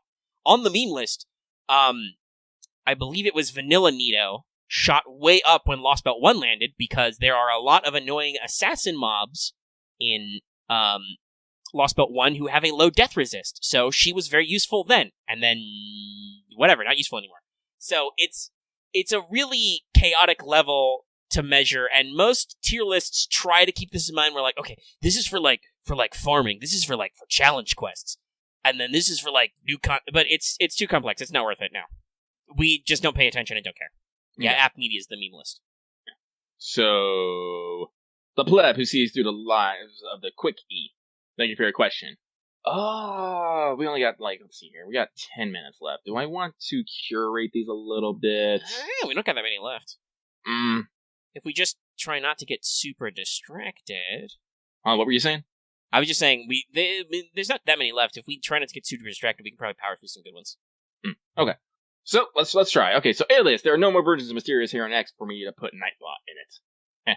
Question, if you could choose servants to be your roommates, who would it be? You can choose more than one, just be aware that if you choose more than one, they will have to be each other's roommates, so Raikkonen choosing, for example, will not be a good idea. And the servant will have... What? And the servant will only have any love interest in you if you go all the date sim path. Love the show and wish everyone good rolls. Bless my double X roll to only rolls. I mean, if I had to pick a roommate, it'd be Tamamo. Great. So when I mentioned earlier, I think there were questions we answered before. I'm pretty sure we've done this one before. And I'm pretty sure you still said Tamamo. Yay, Lucky, he's being consistent. I don't know what the fuck I said, but I've answered it before, so whatever. By night, perfect wife. I mean, by day, perfect wife. By night, mofu time. Yes. Fluff that tail. Anyway, there's no more versions of Mysterious Here in X for me to put Nightbot in. Thank you very much. We're moving on to a Hunter in Reverse Isekai. First off, I want to ask you what you rolled, since you've already likely stated it already, but I hope that you're happy with what you got and your future rolls go well. So let's just have some fun with this question. What is your current favorite servant? And your current favorite servant in my room pops out of your phone one morning like a reverse isekai, and you get to spend the day in real world before turning back to the game. How do you and them spend that day? We've also answered or dismissed this question before. I think we dismissed this one. I don't think we talked about it. I don't know. This is slightly more specific. I don't know. I hang out with Aresh for a day and hope she doesn't decide to keep me at the end of it in a cage. Boom. Lucky will hang out with Neat Hime and we'll play video games all day because she's actually my current favorite. Yeah, I gotta be honest. I don't really have anything to do around here. Also, this is a bad question. We're still in quarantine. Don't go outside. Wear a mask. Don't die. Don't be stupid. Like Jake Paul. I think that's a pretty universal punch-up I can do, Lucky. Yeah, I'm pretty sure Jake Paul's not gonna come and punch us. You got fucking house search. And that guns! Yeah. Anyway. Anyway, this next one comes from... Wait, hang on. So, Hunter and Reverse Isekai, thank you very much. We are now moving on to Miss Fujoshi, who goes, Aloha! It's time for Chaldea Ranking Good. North America edition. Star. North America edition. Kita, bitches. My top 3 male servants that should get a summer costume. Number 3, Karen Sensei, because you rarely see him top naked and I need to see it. Number 2, Napoleon, because he needs to flex his muscles more. Number 1, Hawaiian Coup. Enough said. What about yours? Even just one is good enough for an answer. Enjoy Servant Fest. Smiley face. What summer male would I like to see? Coup's up there real big on my list. Coup's a fun one. Also, just give me those fucking Knights of the Round skins. Just do it already. Just do it. Give them to me. Give me those knights. They're all good. So, Lucky's going to fucking cheat. Lucky's going to fucking cheat. Bend the rules. No. Summer Astolfo. Yeah. A solid choice. Mm-hmm. He cheats. But Miss Fujoshi, thank you very much, and I love your energy. We now move on to that one guy who exists, not knowing what to put her. If you misspell something, No, we're gonna do it. We're those guys now. If you fuck up the grammar or the spelling, we're reading them. We are like fucking Ron Burgundy. We just read the teleprompter. Mm-hmm. But they say, I don't have a question this week. I just want to say I love the show, and I hope you're having a good day. Hey. Wherever you are, I hope you're having a good day, too. Even if that place is her. Hey, hopefully if you're at her, you're having a great day. Mm-hmm. So, thank you, Alias, that one guy who's just not knowing what to put her. Next one comes from Shion, goddamn hot.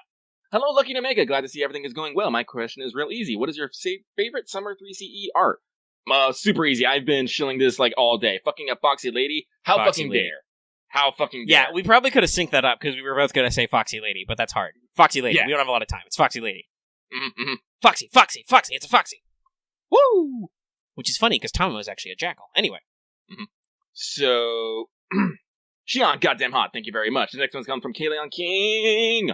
With this year's summer event in full swing, do you have a method for navigating its point system? Are you zeroing on specific scenarios through aims of external guides? Are you traversing this blindly or through routine combinations like non-motivation week, all imagination week, combo of the 2 points in the week, etc.?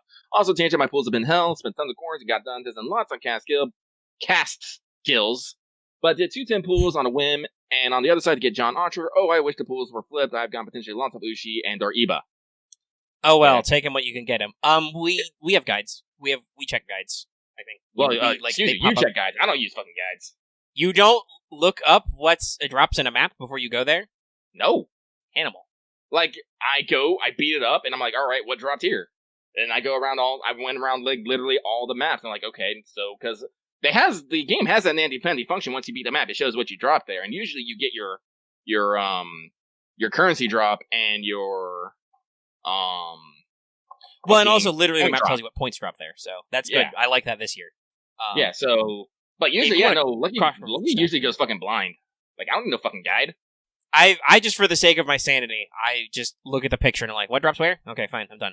Sometimes I don't even look at the thing. I will yell into the Discord, like just open the trap door and just be like, hey, where'd I go for X? Somebody usually yells back, go to this place. Okay, thanks, bye. Close trap door. Lock it. Just drop it. Slam. I'm gone. So, thank you, Kaleon King. We're moving on to the guy who recently got stabbed by Sisho. Dear Lucky Meg, have you ever thought what goes in the head of Nasu? Head. Oh, wait, I read that wrong. Dear Lucky Meg, have you ever thought what goes on in Nasu head? If you have what you... Let me stop you. If you have, what do you think that his thought process is if you can't even imagine it? Hope you have a wonderful day. Oh my god, that's like that fucking meme. Have you ever did better? Want to go further even more? Wow. Yeah. Yeah, it's just Nasu head. So anyway, this is 100% what Lucky thinks Nasu does. At the Type Moon Studio, Nasu goes outside. He has a bunch of water balloons. He fills them with paint. Upon each of those water balloons, he writes a concept. He writes kaleidoscope, types, counterforce. Upon writing on all these balloons, he then hucks the balloons as hard as he fucking can at a wall. Upon throwing all of his balloons, he looks at the paint spatters, and whatever paint touches whatever other paint, he connects them somehow, some way. And that's how he makes the Nosferverse. Sorry, I was busy looking up the copy pasta. Has anyone really been far even as decided to use even go, want to do look more like, etc.? Mm-hmm. Anyway, let's go. Alright, so, I guess Mega has nothing to say on that, so he's gonna keep going! So thank you, guy who recently got stabbed by Sisho. This next one comes from Zed, formerly saying sorry for the leading question, just Zed. Comment, hey guys, Zed here with my MP2 John Archer, wishing you have a fun summer event. Why did you have to include MP2 John Archer? Thank you, Zed, formerly saying sorry for the leading question, just Zed. This next one comes from Elisa. Wait, were you trying to spell alias and spelled it wrong? By the way, also, there was actually a show more in there. There's a question in that God damn it. I'm going too fast. Alright. We're writing back to Zed, just formally saying sorry for the leading question, just Zed, who also said, question, if you could pick any male Berserker that isn't in Fate and add him to a franchise as a girl, who would you pick? Follow up, if you can pick one gender-bent historical waifu and fet, besides Musashi and Paul, to make a male servant out of, who would you pick? I don't know about that second one. That's a big pool. Honestly, these are both huge pools. It was better leaving this off with no show less, but... Male historical figure who isn't in Fate. I mean, the Chinese saber, who I think is a gender flip of that Empire of Dirt fan novel, VN, is pretty cool looking. She's like red and has dragon stuff. It's cool. Anyway. No, give me gender bent Laura Byron. That'd be hilarious, I guess. I would say that's just... That can just give me Ada Lovelace, but anyway. And gender bent historical waifu to make a male servant out of. A female servant male. I'm pretty sure there is some goddamn military woman who had to pretend she was a man to get into the service and kick much ass or something. No, the question is in Fate. So, which Fate girl gender flip would you want to also be a dude, except Musashi or Paul Bunyan? Which, first of all, fuck you very much for Paul. But Musashi, I guess, technically doesn't count because we already know a male Musashi exists anyway. Yeah, whatever. Anyway, thank you. So the timers get off, but I started with this one because I'm going to do this last one because, sir, your alias is Elisa Dave, Lord and Savior. All hail Elisa Dave. You are now Elisa Dave. Can I get some Elisa Daves in chat? Anyway, well, they're working on that. What's this question? If they do our current story and add a new protagonist, would you want it to be payable, like MASH? Yeah, we just gotta keep this going. Sure, if MASH is payable, sure. She's adorable. I'd pay her $1.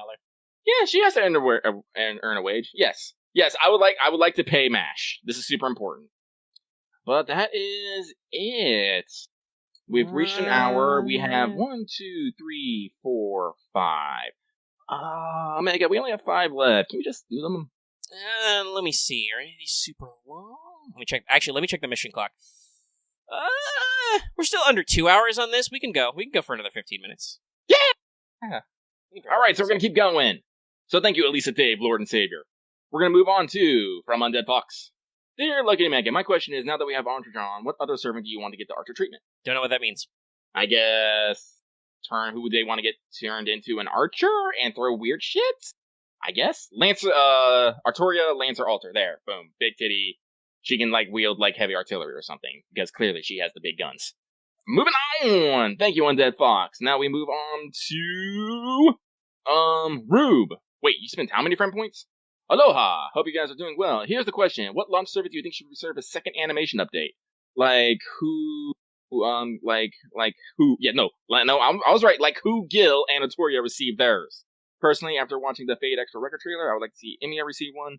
And as always, good luck on your future roles.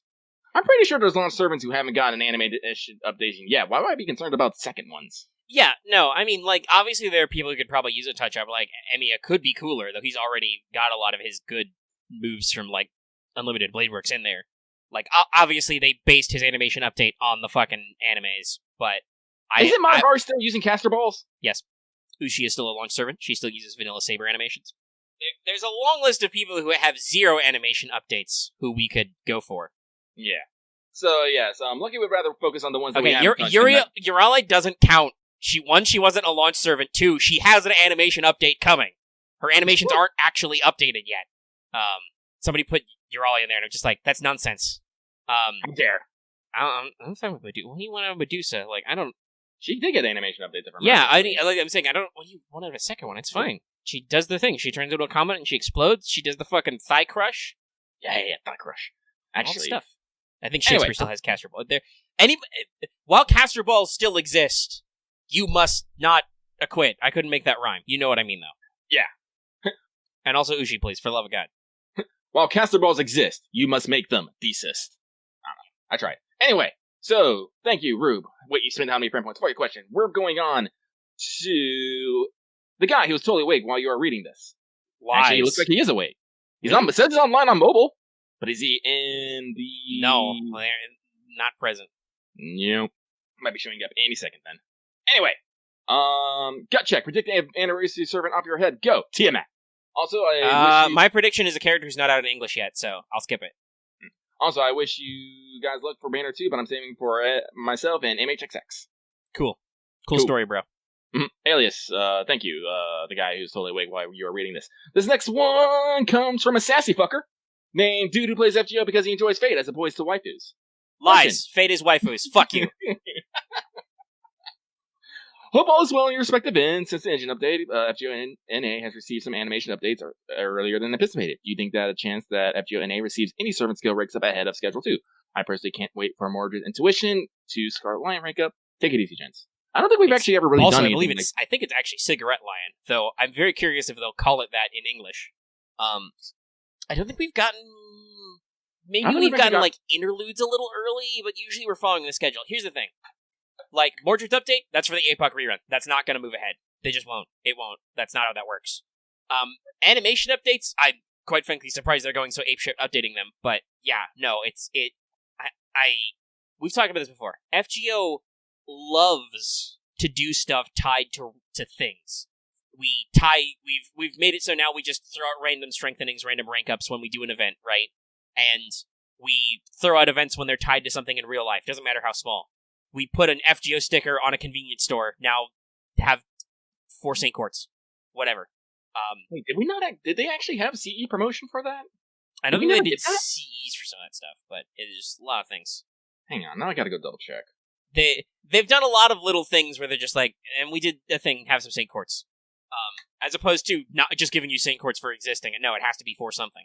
Which I approve of. You should never receive money for nothing.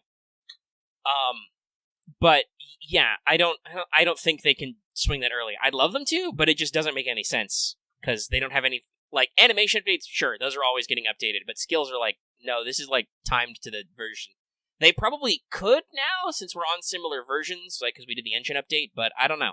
Yeah.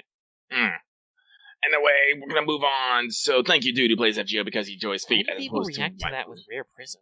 I don't know. You people are weird. All right, but we are on the last one. The last one. What? The last one. This one comes from Butterflies trying to continue the conversation from 3 weeks ago succinctly. Who says? Thanks for the reply a few mailbags ago. Lucky to make a best of fortune in all things. Just a comment this time, especially with the big news on the horizons. I'll save my question for mailbags to come. I've forgotten about Saber when writing before. I also wholly agreed about the thing about Faker and the issues with Gunner. But the joke content, as you two put it, Boxer Launcher, might still be easier to do versus Sabers in this present polarized society. Setting aside from ancillary, joke content in FGO holds some of the highest lore down the line. CX. They're making that XI smiley face emote thing. Whatever. But they also say, not required to read it down, more for just for YouTube, but unfortunately you wrote it down, so Lucky's gonna read it out loud. Teleprompter. For reference / myth fads, Autoclatus is among other things the thief, and one of Herc's teachers flips off Apocrypha for hiding Chiron this role. Excuse you. Rogero is Bradamante's boo to be, and one of the most prominent characters in the Paladins in the Matter of France. Love their tales and family dynamics. There wasn't a question in there, but sir, madam, creature of the night. Yeah, I was about to say this the succinct thing. I was like, keyword trying. Yeah. I mean, that's interesting to do a follow-up for the people, but there wasn't a question in there. So, cool story, bro? Ugh. Anyway, I yawn. No, it wasn't supposed to be a question. They specifically said that, but... No, it's okay. I'm just like, that. But that means that my only comment then is, cool story, bro. Cool story, bro. But that's all of them. I didn't take too much extra time. Awesome. It took like 5 extra minutes. It was fine. Yeah! Alright, but that is Mailbag. Actually, let me see if anyone's giving me sass about being all like, be there or I delete shit. No. The only comments are positive. Oh. The one person was like, I don't know if I can make it there because of the time. Nice try, though. Good on you. A for effort, buddy. This thing literally has 10 likes. Hang on. That's not a great sign. But I don't know how many people like our community posts either. Hang on. Let me get some metrics. All right. My stream, 10 likes. Mailbag, 19 likes. You're not going to stream, 19 likes. Mailbag, 6 likes. Not going to stream, 12 likes. Omega is streaming, 5 likes. Mailbag, 17 likes. I don't understand. I'm learning nothing from this. Yeah, I know. The numbers, they tell me nothing. All I do know that is your streams, your past 2 FGO streams got like 25 likes, and my streams got like 10 likes. I see on which side the bread is buttered. What if you butter both sides? Then you create a perpetual motion machine. Science you can eat. You hold it on the edge, on the crust, of course. Yeah, you guys, that's what crusts are for. It's the only thing crusts are good for. Okay.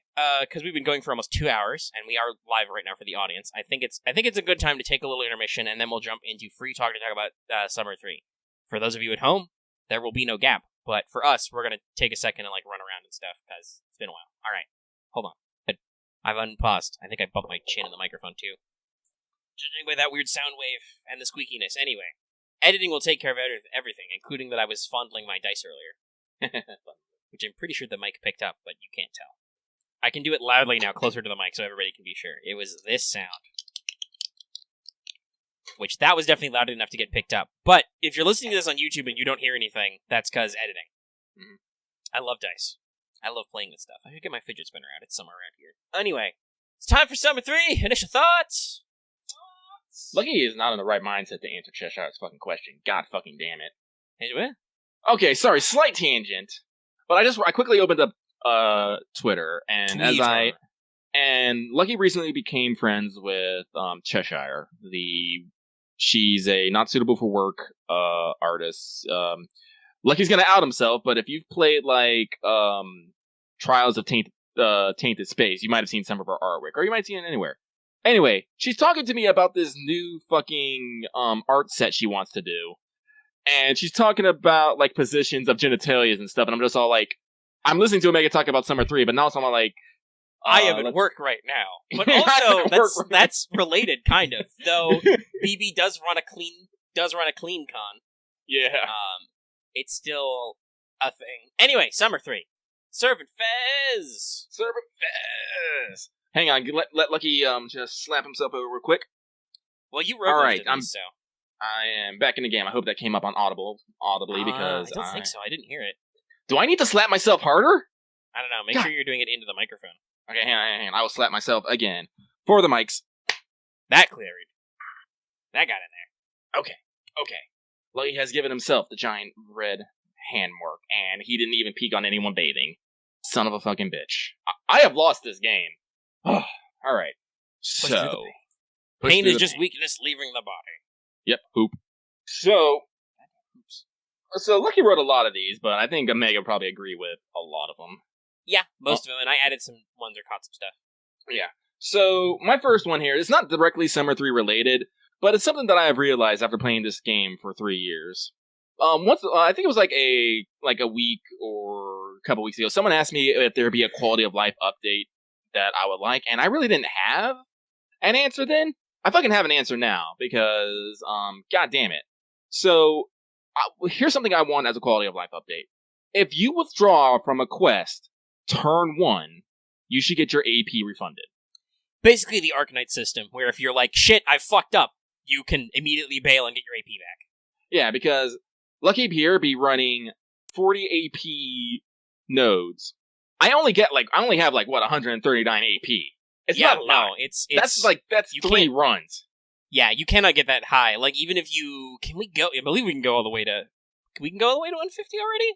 Well, I don't know. I'm about to level my master up, so I think I can go to... I'm going to go to 141. I don't know, but it's... I'm 139 right now. But, god damn it. So many times this event... mostly it was me being fuck, I didn't switch over my Mystic Code. But me going, fuck, I meant to switch that over, because Lucky's been really working real hard on the Summer Mystic Code, because, it's art's goodness. It levels really fast, but yeah, it's really good. Yeah. But, for the first half of the event, I was still using my plug suit, because I was like, shit, I forgot. But I'm like, nope, I gotta play through what I got, because I just spent 40 AP on this, and I don't want to fucking waste that. So, I'm just like, God, and other times, sometimes, like I said, Lucky doesn't use guides. He doesn't. So, a lot of times he's going into things blind. I said, I do this for... I do it for completely self-centered reasons. I'm not gonna lie. Lucky is an selfish, egotistical bastard. I do not front on that. I know exactly what I am, and I know what kind of flaws I have in my life. But this means that when I do that, there's sometimes I just walk into a situation and I'm like, I am completely not prepared for this. Whoops! And I would appreciate it if I can back up and fix everything and come back, but no more than none. I'm like, well, I'm just gonna have to either get unga bunga on this and have a knockout, drawn out fist fight with a whole bunch of very deadly weapons from humanity's history, or I'm gonna probably fucking die. Honestly, it's a 50-50 chance of whichever one happens. So, again, I was thinking of the balance of it. If it's only available turn 1, I think it's actually very valid. Because turn 1 reset means, oops, I messed up something critical to my situation, and I need to fix it before I actually prepare to this battle. Getting a refund if you're halfway through the battle, I think doesn't work, because someone can just be going, oh, this wasn't going right for me, whatever, I'm gonna restart anyway. Because, as I said, AP is a resource. I don't think you should just be able to get out of it, No, if you not quite like Arknights, because Arknights has a very strong trial and error methodology, right? It is literally about you poke this until you get it. So you can only most of the time get most of your sanity back, or you get it for free during your very first back out. But yeah, no, in FGO, ooh, I had a sneeze that fizzled there. That sucked. Sorry, still waiting to see if that sneeze will kick in. We'll see. We'll find out in a second. But with FGO, it's very setup focused, and if you fuck up a setup, if you like accidentally bring the wrong team, you're just like, I have literally brought Lancers to a Lancer fight. This will take forever. But is it worth? You know, it's not going to take so long that your 40 AP will recover, though. So I agree with you strongly when you wrote this. I was like, oh yeah, that'd be really neat to just go like, well, I've completely fucked this up. Yeah, and also Arcanite has the refund, but they also have a fucking practice system where you just get have 30 fucking practices a day. Well, yeah, like I said, I'm not saying it should fully emulate Arcanites. Arcanites does have a very strong system of trial and error, so they have like a whole complicated metric of how much sanity you get refunded doing stuff. I don't think FGO needs to go that far, but I agree with you that like if it's your first turn, if you don't activate any skills, if you don't do anything, you should be able to hit the withdraw and be like, withdraw, you will be funded. It is your first turn, you will be refunded your AP. And if you do it past that, and they'll do the big warning, it's been now. Now if you do it, you'll lose your AP. But just like, not to like get a reset, but just to like, and I get where they're going, maybe. They're trying to like get rid of bad RNG, but there's too much writing in the pre-setup phase. Like, there either needs to be like a fucking final checkup, like, hey, this is the units you're bringing, are you sure you want to do that? Which the select screen is supposed to do, but sometimes it's really easy with all the tiny buttons in your tiny ass phone screens. Like I've people talking about to make the Summer 3 relevant. So like people have been talking about confusing the fucking currencies because Fluffy Bucks and BB Bucks are very similar. Shiba Bucks are slightly redder pink, and BB Bucks are slightly pinker pink. The only one you can maybe get away with is Gill Bucks because they're yellow, but even then, like, I'm not an expert in color blindness, being a fully color seeing person myself, but. I believe there are some kinds of colorblindness that can get yellows confused too, so it's not super helpful being so tiny. It's the same with the Mystic Code select button. It's so small, it's so easy to forget. Also, someone mentioned playing Devil Advocate. What about Command Card Summoning for turn 1? So what? That's time that person is fucking wasting trying to get their optimal setup. Yeah, like okay, so yeah, Summer BB's coming. She can lock a command hand in. Sure, you could exploit it.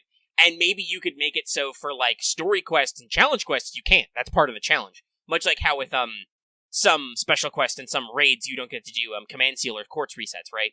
Yeah. You could, that would be more work for them, obviously, but you could program a flag that you can't withdraw from certain quests for free. But for farming, considering how easy it is to fuck up a farming and lose 40 AP, that's not, like, if they're gonna be, okay, I'll tell it like this.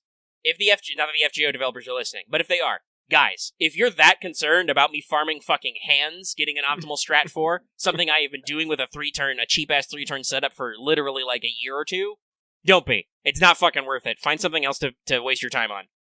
Like, it's not worth the struggle.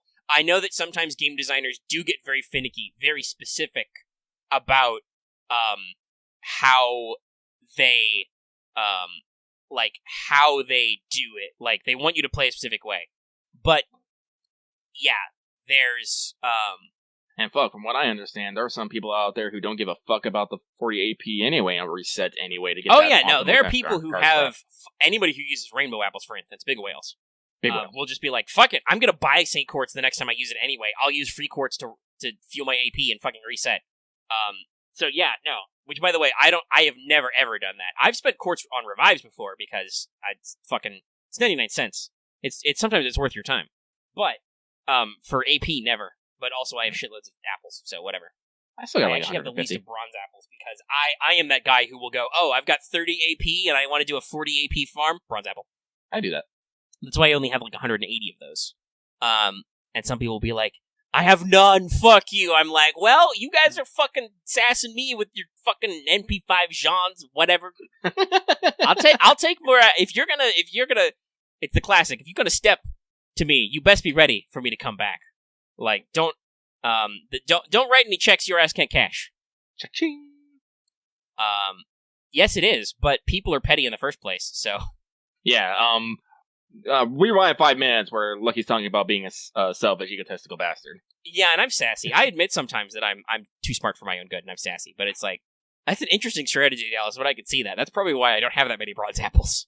I have definitely used tactical bronzes more than I'm like, dude, I'm actually gonna... Like, if you're fucking full-blown 40 AP farming, I'm just like, gold apple? No. Okay, let's go again. I know I'm doing a full loop. But other times it's like, can I get away with this tactically? And silvers are kind of like, I only want a little bit. It's interesting, but yeah, so that would be a great quality of life. We have spent probably 5 whole minutes on this. Yeah, no. It's a good thought. Go me. High five, Lucky. I made the Foley. Mhm. All right, okay. So next one here is, you start off the summer event back in Chaldea. Apparently, this is still during the inspection year. By the way, that doesn't make any goddamn sense, because Nope. Maeve is like, you defeated me last year. I'm like, what? But listen, BB literally fucked the time. Well, maybe not literally fucked. She's not Kiara. But the timeline was fucked a little bit. Some tentacles were shoved in it. So, just go with it. Yeah. But it was great. Apparently, the servants are like, we demand summer vacation, and Da Vinci's just like, fine. And they all bounce, and you're just mostly left by yourself, and you're like, I want a vacation. You're like, you can't! You're a secret government asset! And you're just like, no! Well, and also they talk about the, like, I think Da Vinci's point was more like, well, if they all cause a fuss, it's gonna be hard to stop them all. So, we'll let them go. But are you gonna stop a bunch of humanity's ancient and strongest heroes? I think not. Whereas with you, it's like, okay, Chaldea's location is top secret until we reveal it in the whatever. Like, we literally don't know until the Lost Belt prologue when we leave. So it's like, okay, you can't leave unless we go through, like, a whole fucking blackout process. Sorry. Which you do, by the way. When you do leave, MASH fucking blindfolds you, because apparently Magic blindfold. She's okay. She's cleared. Though, I think the reason why it's important that this takes place in the gap here is because, MASH is normalified so she can actually go out. But when she's saying, like, no, you can't leave, she goes, but there's something going on in fucking Hawaii. No, not Singularity Hawaii, actual Hawaii. So Yes. We're gonna need you to go there. And immediately I'm just all like, so I get to vacation anyway? Basically, that's, when you start this whole thing, that's the setup, right? Mhm. Where it's like, okay, you don't really get vacation, but you get vacation. Mm-hmm. You're on the clock, but if you resolve it easily, you can go past it. Hey, it's literally paid leave. Basically, yeah. Also, by the way, especially, it's really awkward timing on this event, because it's now, but I'm like, fuck, dude, damn, I'd love a crazy Hawaii vacation. Especially with the setup we get, fuck. Mm-hmm. Blackbeard gives you the fucking penthouse suite. It's nuts. Yeah. Or a penthouse Well, actually, suite. so speaking about that, but also I want to say, this is a little bit forward, but this map theme and the shop theme is fucking summer fire. Oh yeah, no, the music in this is great. It's great. Like the map theme, it uses it remixes the CM track. I don't know what the fuck it's called, but you hear it in every you hear it in every summer track and in the Nightingale Christmas one. That da da da da da da da da. Yeah, because you have a little bit of it's a leitmotif. You got a little bit of the themes. Yeah, it's the summer leitmotif, I guess is the best way. And I don't know what the fuck they decided to do with the shop theme, but it is good. And Ibaraki is such high energy, and I'm like, this is great. Ibaraki's great. I love how in one line she's just like, "Wahaha, take what you want," and then she's like, "Is what I would say, but I'm the shopkeeper, so you have to pay." So this is, I think my favorite line. I can't remember what it says, but like, so this is currency, huh?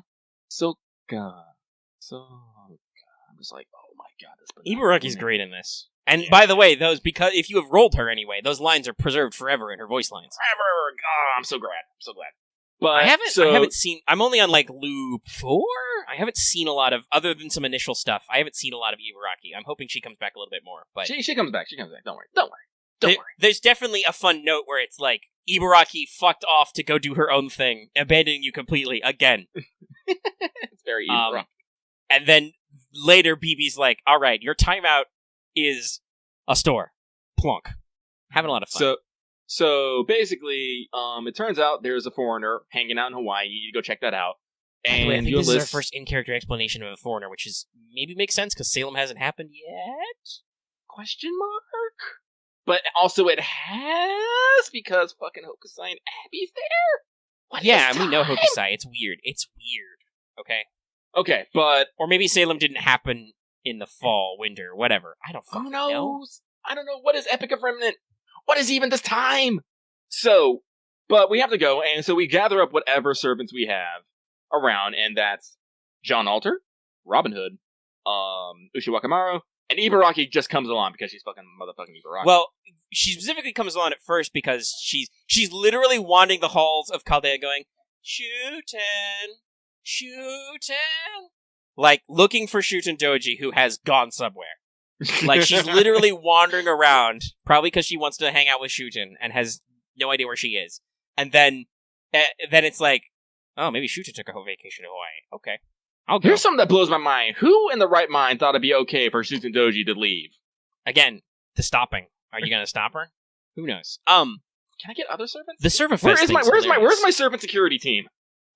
You've got Robin, who I think was too much of a dork to go anywhere, and Ushi, who didn't want to go anywhere without you because she's your loyal dog. Very loyal. Yes, she's the bestest. Oh, this fucking faces in her ascensions.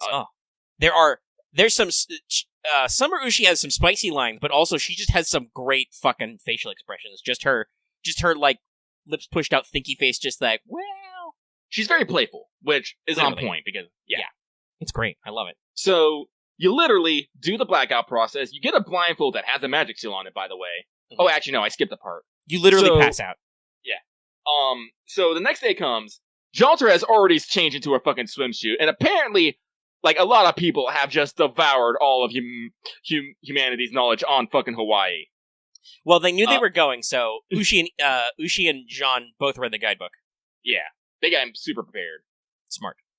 And they fly. They actually get a fucking plane. You fly commercial, that's the thing, because Da Vinci's like, okay, we can't teleport you, and we can't use any Chaldea resources. That would be illegal. So I'm gonna buy you a fucking ticket and put you on a plane. And we'll have the servants go in spirit form, and Jean's just like, fuck you, no. No. And Da Vinci's like, fuck it. Rochambeau for first class. Which I assume MASH must have lost, because we're in economy with Ushi, Ibaraki, and Robin. Robin and Ibaraki replaying their Halloween energy, by the way. Yep. Ibaraki demanding fucking all the sweets, and the flight attendant being like, this sassy child. Mm-hmm. But you land in Hawaii. You're supposed to go to the Chaldea embassy. And then it happens. You talked about music. This is a great use of music. Mm-hmm. The piano just... a mad piano player just slides in. I'm sorry. Now I'm just thinking that suddenly Salieri's in the background with the piano. I'm just like, oh my fucking god. That would be great if... I mean, he's not mentioned in the event. Just imagine if BB just kidnapped Salieri and scooched him around as to play her theme, because the BB channel theme is on piano. Just... You're just scooch in there, and you're just like... And everybody has the same reaction, just like, fuck! Damn it! Fuck! Shit! And BB comes in, and she's all like, I fuse with Pele, here comes some shit! And literally, the map goes, you take two big islands. She says, I'm making a singularity! And you're like, no, BB, don't do that! Too late! So it's literally, BB, no! BB, yes! Yeah. Yeah, it's like, Vegeta, no! Vegeta, yes! She does it. She pushes the button. And like you were saying, the map does... There's literally an animation for this. I was a little surprised. And they make the island of Luluhaba. And it's great. And BB's like, all right, cool, I'm gonna go do stuff, bye. And you're like, why? I'm hosting an event, bye. And we're just like, all right. And then so I might be remembering events a little out of order, but it's been like several days. Well, yeah, you don't find out about Serva Fez until you bump into Blackbeard, which is literally like 5 minutes later. Like, all BB does is like, I made a singularity so you can enjoy your servant vacation, say bye-bye. Yep. Again, this is one of those, and they actually mentioned something, I'm thinking, yeah, this is very on point. It's like, it feels like BB's trying to do something very good, but at the same time, it's just going to end horribly in disaster. I'm just like, yeah. Correct. Especially the way, we won't get into too much, but the way Summer BB is. She's chaotic evil. Normal BB is chaotic good, because she's here to help, kind of. Summer BB is just BB and BBB. So she's just full-blown fuck-around mode, and it's definitely... That doesn't make anything. I'm sorry, I'm calling out Dallas on his horrible spelling, as usual. Too late! No, we got there. But no, it's definitely, like... she's definitely got the, like, open-ended, you know, like you said, it said just in the event. Summer BB definitely has that air of, like, I'm gonna try and... I'm here to help. I'm casual, cool, Kohai. But also, I'm gonna fuck it up horribly. For you. Not for me. But, and I said, after this, I don't know, sudden Anastasia, goddamn hot. That's all she says. She's power through, and then you just bump into Blackbeard on the street, and you're like, Blackbeard, what are you doing here? Oh, no, what's best is, it looks like there's a mob coming, and I think this is, like, after the first chicken fight. Yes, you get attacked. You're minding your own business. You're like, what the fuck is even happening? Like, and I think like you said earlier, Jalter literally notices that, like, hey, assholes. Jalter's very sassy and very vulgar in this event. She's just like, hey, douchebags. We're at this airport on this island. That mountain is on a different island. They're literally hundreds of kilometers apart. What the fuck? And Mash is like, oh, yeah. Huh. Didn't notice that. So you get attacked by chickens. Vorpal chickens! God, I love how they translated that one. Probably actual fucking Brahma breeds, which are well, giant there are large wild chickens on Hawaii, but they don't go this large. But still, fucking A. Like, and literally then calling them Vorpal chickens. Yep, and then you see another mob. You see a mob sprite, and you're like, "Fuck, kill it!" And the mob is all like, "Oh shit, pirate's glory!" And then dies. Well, Summer Ushi's still very enthusiastic about taking heads. Oh yeah. So she's just like, "I'll take his head," and cuts it off. But he activates Pirate's Glory, and it's Blackbeard. He's just like, "Woo, saved it." So continuing the tradition of Blackbeard continues to die immediately, but this time he remembered to proc his guts. Yeah. But apparently his rebirth has given rise to motherfucking Brobeard because goddamn, I love Blackbeard in this event. Vacation Blackbeard is the best. Where's this sprite? Yeah. Because it's kind of, but not quite his Final Ascension shirt, but also his sprite is so clean. He's so clean. He has such great expressions, too. Like the tear in his eye. I'm like, oh my god, I need this as a... yeah, no. Like, they did Blackbeard already had a wide variety of interesting expressions, but his expression sheet in this is really good. And like I said, the drawing is just really clean cut. Like, it's very shiny and nice. Mm-hmm. And so he's talking about, service was happening, man. Like, all the servants were making dojins, the circle, it's a giant vacation, it's the party, it's the bestest. Like, I'm glad you're here. And like, Blackbeard, I'm glad you're here too, bro. And like, I can't remember at what point BB is out like, hey, you have to make a fucking book. But at some point she says this. Like, I'm sorry, Lucky can't remember the exact event. Well, yeah, so I think I remember it a little, because it was only a little bit ago. I didn't do all the loops yet. The first thing you do is you go to Blackbeard, he explains Servant Fest to you. Yeah. And nobody's super enthused. We're just going to relax and get the foreigner. Mm-hmm. And then he brings up the idea of clubs, and nobody's interested until Blackbeard mentions that Jeanne has a club. Oh, that's right. And then Jalter is like, fuck everything. I will draw a dojin. And she's like, Master, you'll help, right? And you're just like, yeah, sure, I guess. And she's like, well, if Master's gonna help, I'm sure we can do some stuff while we're finding that foreigner. And then Robin Hood's like, fuck no, I'm out. Well, yeah, Ibaraki literally leaves before this conversation happens, I think. Ibaraki's just like, I'm out! Disengage, bitch! Whoop! And I think, I don't know if this is one, but Robin Hood says, fuck no, I'm out. Then BB pops in, fuck no, you're in! Yeah, exactly. When Robin's like, I'm gonna stay goal-oriented here, Master, BB's like, no, you're not. You're not gonna be serious in my summer event. And then she curses him. She gives him a summer outfit, and then she's like, and if you guys don't successfully produce a dojin before the final day, I'll turn you into a pig. And then he's like, well, shit. Yep. I guess we gotta do it now. So Robin takes on a manager role, and... Yeah, and this was because Blackbeard was kind of discussing, and while you're trying to figure shit out, Blackbeard's like, oh, I've actually been kicked out. I'm no longer a vendor. You guys can have my room. I'm just gonna chill on the beach. I'm gonna. Does he mention he's gonna go on like a pub crawl or something? Yeah, he said he's gonna go do crawling around or something. Yeah, he's gonna slum it basically, and he's completely fine with that. He just gives you his suite, and he's just like, and Blackbeard has the fucking luxury suite. Yeah, he has a top floor suite. Blackbeard. He's bunking next to your next door neighbors. You find out later are Circle Princess, which is it's Kyo and what's the company name? Oh, Real talk. I'm surprised Kyo didn't appear more trying to fucking attack you. She's busy. She's in work mode. But they do make a point that she's not present, which is why you have felt slightly less stalked lately. Well, she actually says that she's going out and she'll see him later, see the Master later. Yeah. But she's also, yes, they do get Blackbeard does joke about Bart, which is I forgot completely about that. That is a deep pitch. That takes a while. That's 2 years? No, it's 1 year from now. Next anniversary. Well, no, we that's will when he get- appears. Doesn't Bard appear in the fucking murder mystery thing? In the manor, the movie The thing manor. at Mayhem. Yeah, the movie. But we don't know what his name is. But he Yeah. doesn't become playable until next anniversary. Crazy. Yeah. But yeah. So the Blackbeard's plans got ruined and he had to drop out. So he gives you his suite so you guys can work. I mean, seriously, like, man. So I'm gonna skip a little bit ahead because I want to talk more about Yeah, sure. Go Blackbeard. through your bullet points. We'll So- circle around to stuff and get through stuff. like, so, I can't remember. I'm pretty sure it was during one of the foreigner attacks, but I'm pretty sure, Blackbeard I think it's in did the first loop because you actually. I find it funny once you start the second loop.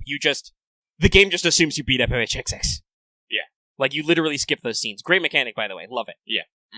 But like one time runs in, Blackbeard gets lasered, and he definitely gets lasered to the crotch. He climbs up his sons and just screams Caliburn.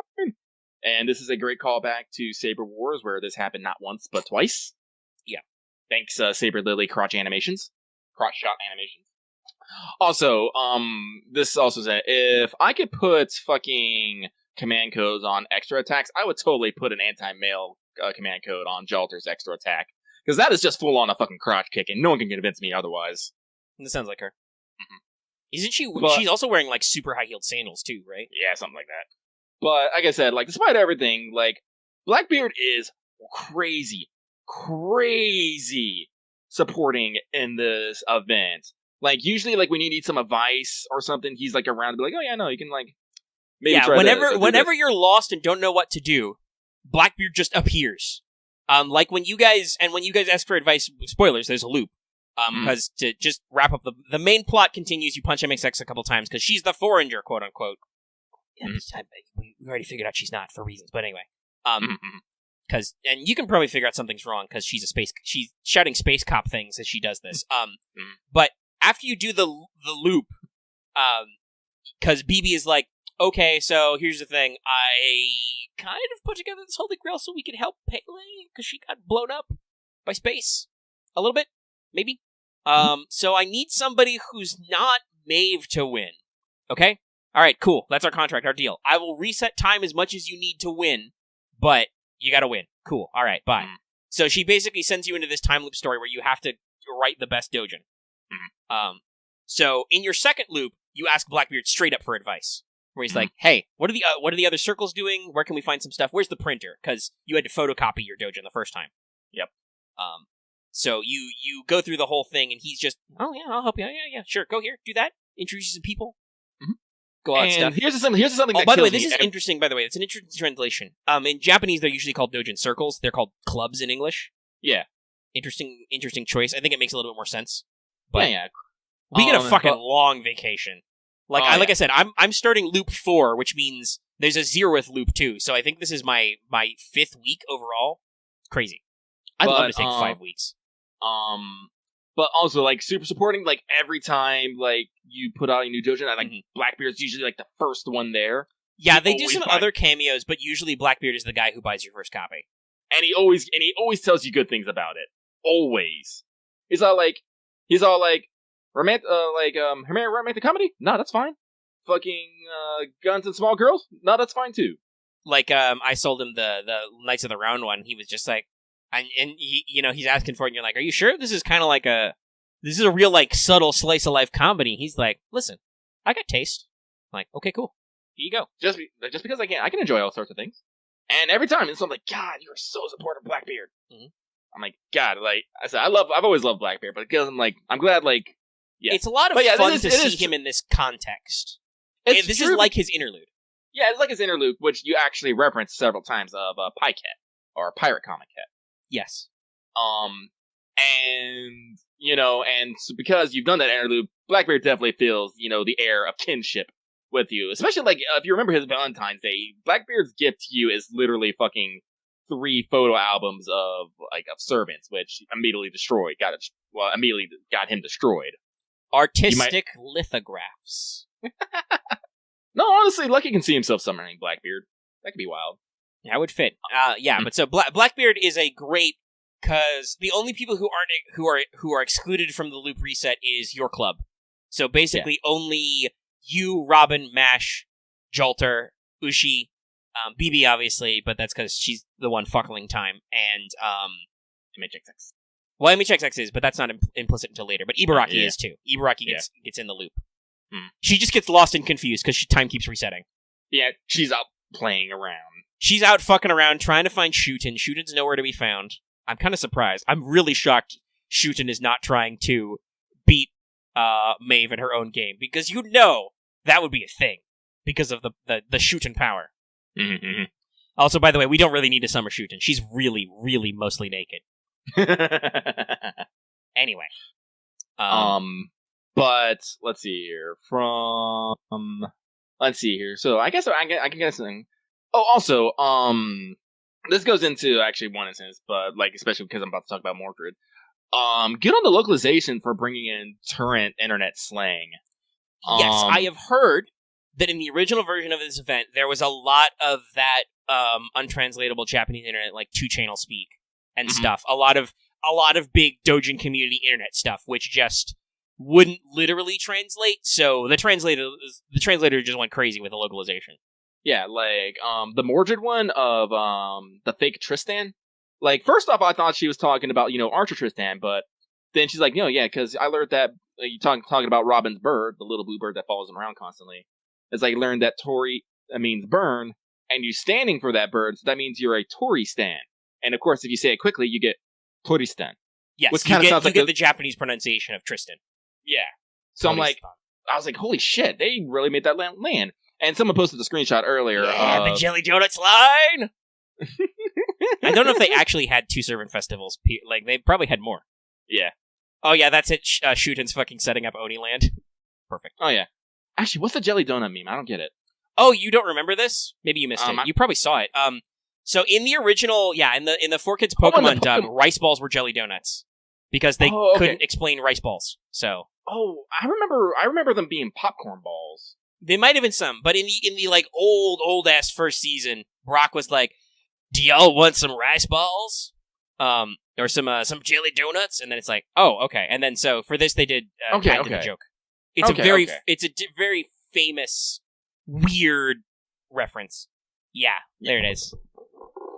Yeah, like I said, I remember popcorn balls. Anyway, so yeah, but also talking about Mordred. Dress up Mordred is illegal. Arrest her and put her in my custody. All right. The number of alternate story spreads in this event, crazy, bananas. Even more shocking, there are less of them are costumes. But holy shit. Well, I mean, okay, technically, I think this sprite is derived from Mordred's formal wear CE, but still, fuck. Yeah. I mean, if they gave me all former Wales costumes, I'd fucking go all for that. But apparently she's working as a bellboy in the hotel that Jekyll is. What was he supervising? Jekyll is a concierge or the hotel manager. Yeah. And Mordred's doing a horrible fucking job at it. But and Mordred has this line later when I love this story, by the way. A day in the life of you just follow Robin around for a day. What he does. Which, by the way, mostly involves spying on the other clubs with his invisibility powers, like a fucker. Perfect. What a scrub lord. But Mordred explains that, she doesn't want to carry anybody's bags because you're all servants, you can carry your own goddamn bags. But this means that she never gets any tips, so... I love that later they go... poor. I like later when you see... I don't know if you've seen this, when Scheherazade and Nitocris, who are hanging around in their own circle, by the way. Yeah, they have their own circle. With the fucking... the Medjeds doing all the work. I love it. But Nitocris actually explains to Scheherazade fucking our North American tipping custom, which I'm like, that's actually pretty neat. Which I believe is how it was in Japanese, because in case this hasn't come up, Nasu and the team, the writing team, literally took a research trip to Hawaii to get this sorted out. So, I'm sure that there were a lot of references because this is a foreign place to the Japanese. Mm-hmm. And Hawaii's just as far from Japan as it is from America. They actually, there was some real research put into this. So yeah, I'm sure the tipping culture explanation is there. And by the way, if you're not American and you don't understand tipping culture, there you go. It's because we don't pay people enough. As I said, I'm American and sometimes I don't understand tipping culture. I'm like, tipping is weird. I don't mind the idea of, especially for, if you actually do me some solid work, I don't mind tipping. But the idea of a tip as an obligation, the gratuity, because you aren't paid enough by your real job, it's a thing. Yeah, that's the thing. It's like Lucky's on both sides of this issue. But anyway, that's maybe for what's up, maybe. But so, like again, like speaking of side, there's a lot of good just side story bullshit. Let me scroll down here. Omega, have you gotten the gun range scene yet? No. Okay. I was actually quite surprised when you wrote that, because you wrote that pretty early. I'm like, was it? What? Yeah, I can't remember. Is it? I think it's one of the command code releases. Okay, I don't have enough points overall for that. Like, I'm focusing down on deepening my pool so I can start doing some bonus quests. I have not done that. I think it's the Chaldea security, Chaldean one. It's pretty easy. I think I might do some of those this loop. I thought the green command code unlocker was playing with Ushiwaka. Well, anyway, it's one of them. It's not in the main story. You have to unlock the one thing. But I actually wrote these down because like all good things, they can't actually use gun names, so they just came out with Well, yeah, because they're trademarked. Yeah, but when you get to if you are curious about what the actual gun models is used in this Skahawk gun training, it's the Colt M4, the AK-47, Springfield M1A, the HK-416, Remington M24, the Remington 870, the M700 is Remington 2, and then you got the Glock 17 and 6 Sauer Mark 25. Airsoft mash. Like I said, it's pretty fun. Shooting instructors cool. are also, by the way, joke. those are I'm pretty sure those are popular FPS guns. Yeah, let's see here. The M4 Mark 17. I think the M1A is a long rifle, maybe. I'm not sure, but the Remington 870 is actually a shotgun, and the M24 and M700s are sniper rifles, basically, and the Glock 17 and 6 Sauers are pistols. Yeah. Oh, M1A is the Civi M14. Oh, okay. Thank you, David. Yeah, that makes sense. That's a very popular. That is a very one that's a popular rifle for historical reasons, but also that is you see it a lot in. I expect these are a lot of pop cultural touchstones. They probably were. These are probably popular airsoft models or popular in FPSs. Legal reasons. Those are all. Like I said, those are all trademarked. Yeah, those all have copyrights in America. So that's why you will sometimes see. You will sometimes see video games have alternate names for stuff. Like Girls Frontline does this a lot. The names are slightly different, and the brands are slightly different. This is why you have Whack-Donalds in animes all the fucking time. Yeah, because you're not supposed to... If you have a registered trademark or a copyright, people aren't supposed to redistribute your logos without your permission because... Because you're basically they're using your likeness without your permission, so you're like, no, you can't do that. You're not supposed to do that. You cannot profit from using somebody else's logos without their permission, and you cannot. It's a whole corporate thing. It makes sense most of the time. It's just when you get bullshit copyright trolling that it's a problem. But yeah, that's because Pizza Hut literally sponsored Code Geass. They paid money to be in there. That's the reverse of it. Yes. Product placement. But, so I'll talk a little bit about the gun range, side story. So, at some point during this, because here's the thing about the dojos, you're not all work. You do just go take breaks and go fuck off and do fun Hawaii shit, and one of them is you go off to a gun range. But for some odd reason, the usual gun range, instructor is not there, and Skahawk has taken over. That's terrifying. It is terrifying. She basically says, for every shot you miss, she's gonna get more mad. And if she gets so mad, the only way she's gonna get unmad is if she stabs someone with her spear. That person would most likely be you. And you are immediately like, no, can I please get out of this? And you're like, nope, we're doing this. And you're like, fine, fucking do it. I won't miss then. And apparently you survive her training. So clearly you have become a Skahawk certified marksman at this point. If I get them all in the 10X ring, can I stab you with something? Oh my. But it's also funny because Edison apparently showed up with his boys from America, and they're taking a training course as well. Only it's fucking Orion who's doing the teaching. And it's bad because she says if anyone misses, she'll turn them into a deer and throw them downrange. Like, fuck. Oh, well, no. That's even... One, that's a very Artemis thing to do, but also, wow, that's way worse. Yeah, no. She's like, It's like, this is dangerous. This is very dangerous. But as I said, like, again, like, a lot of these side stories are really good. I need to unlock more of them. I see a lot of them are, like, even no battles. I'm like, ooh, that sounds cool. There's a lot of really good use of no battle nodes in this, by the way. Which is it, because there's the whole point system, I think that's a good way to handle it, is, like, no AP or low AP story if there's a battle to be, like, yeah, no, you can just do the thing. You unlocked it. Cool. Yeah. But back to the main story. So you start making dojins. You have 7 days. I said your stories like interspersed in there here and there, but usually just, you need to find the printer, and the first guy you run into is a Hawaiian tourist who looks strangely familiar. I love this interaction, by the way. Jolter's like, hey, let's ask that guy, and he'll know something, and you're immediately like, if that servant knew anything, they've forgotten it. Let's not. It's a Stofo. It's the Stolf in sailor outfit. Why not? That's very vacation-y. Apparently, we're hanging out with Maid Knight Dion. Yeah. Adorable. Well, it says they were hanging out with Maid Knight Dion as they were looking for jobs, but Maid Knight actually got one and was like, okay, we can't be friends anymore. It's like, nah. Then you run into Astolfo didn't get the job, as we know him, Gorgeous P will not tolerate freeloaders.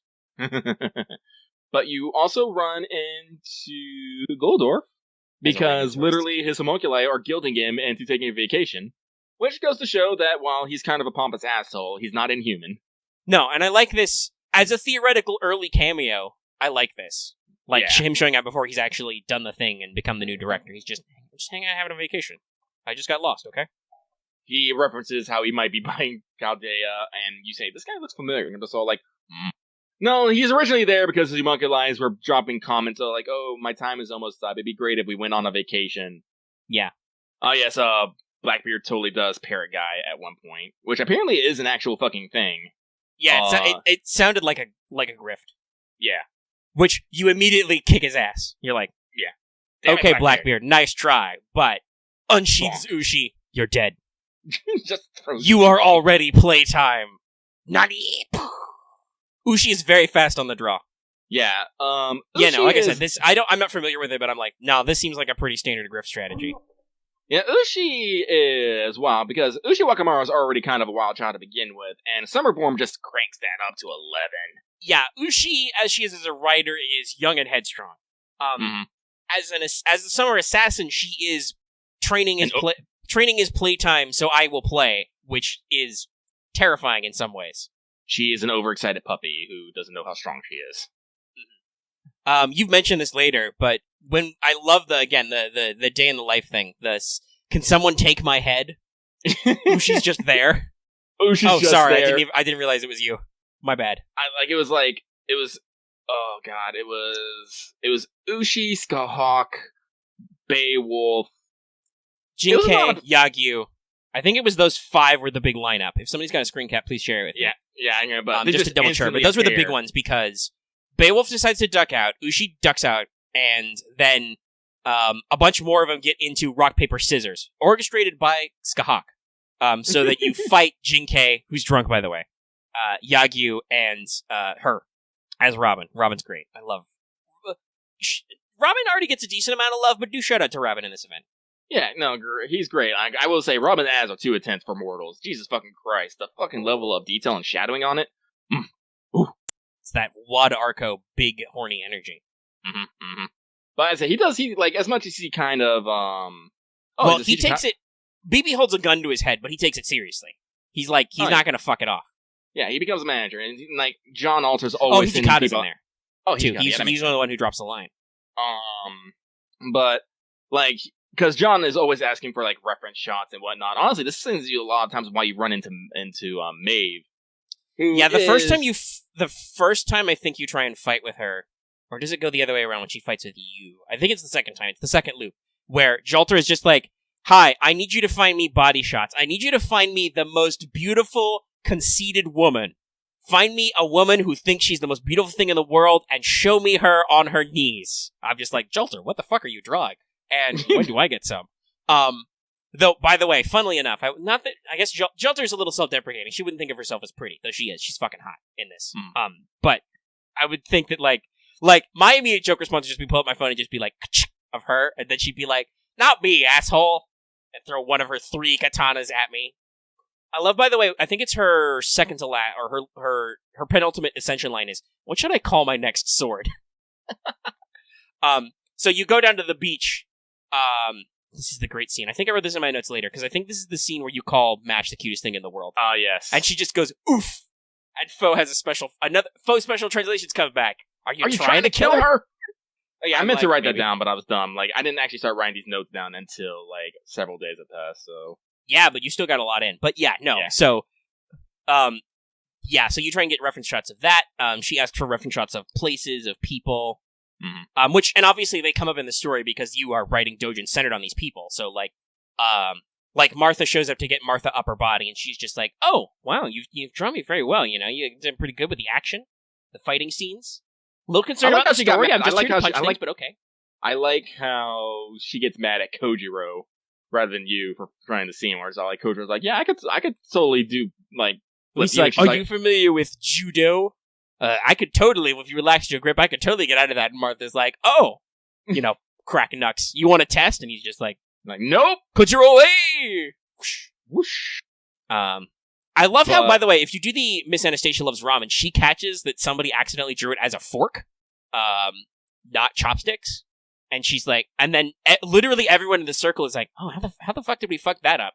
I wonder if that's like I either wonder if that was, it probably wasn't, because that's core dialogue. So it's probably something that was like, they made a joke about the fact that most of the team isn't Japanese. I don't know, it might also be a joke about the actual fucking, like, manga it might be about, because a lot of these mangas are references. Yeah, a lot of them are references to something. Like we talked about earlier, I don't have it yet, but there's one that's something, the arch-villainous daughter or whatever, which is Luvia and Rin. If it's not outright a Hamefuda reference, it's just that genre, right? Yeah. The blue dress, though.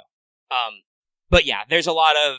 Oh, by the way, speaking of early cameos, adorable Gareth cameo. So glad that she's gonna pop as a 2-star next year.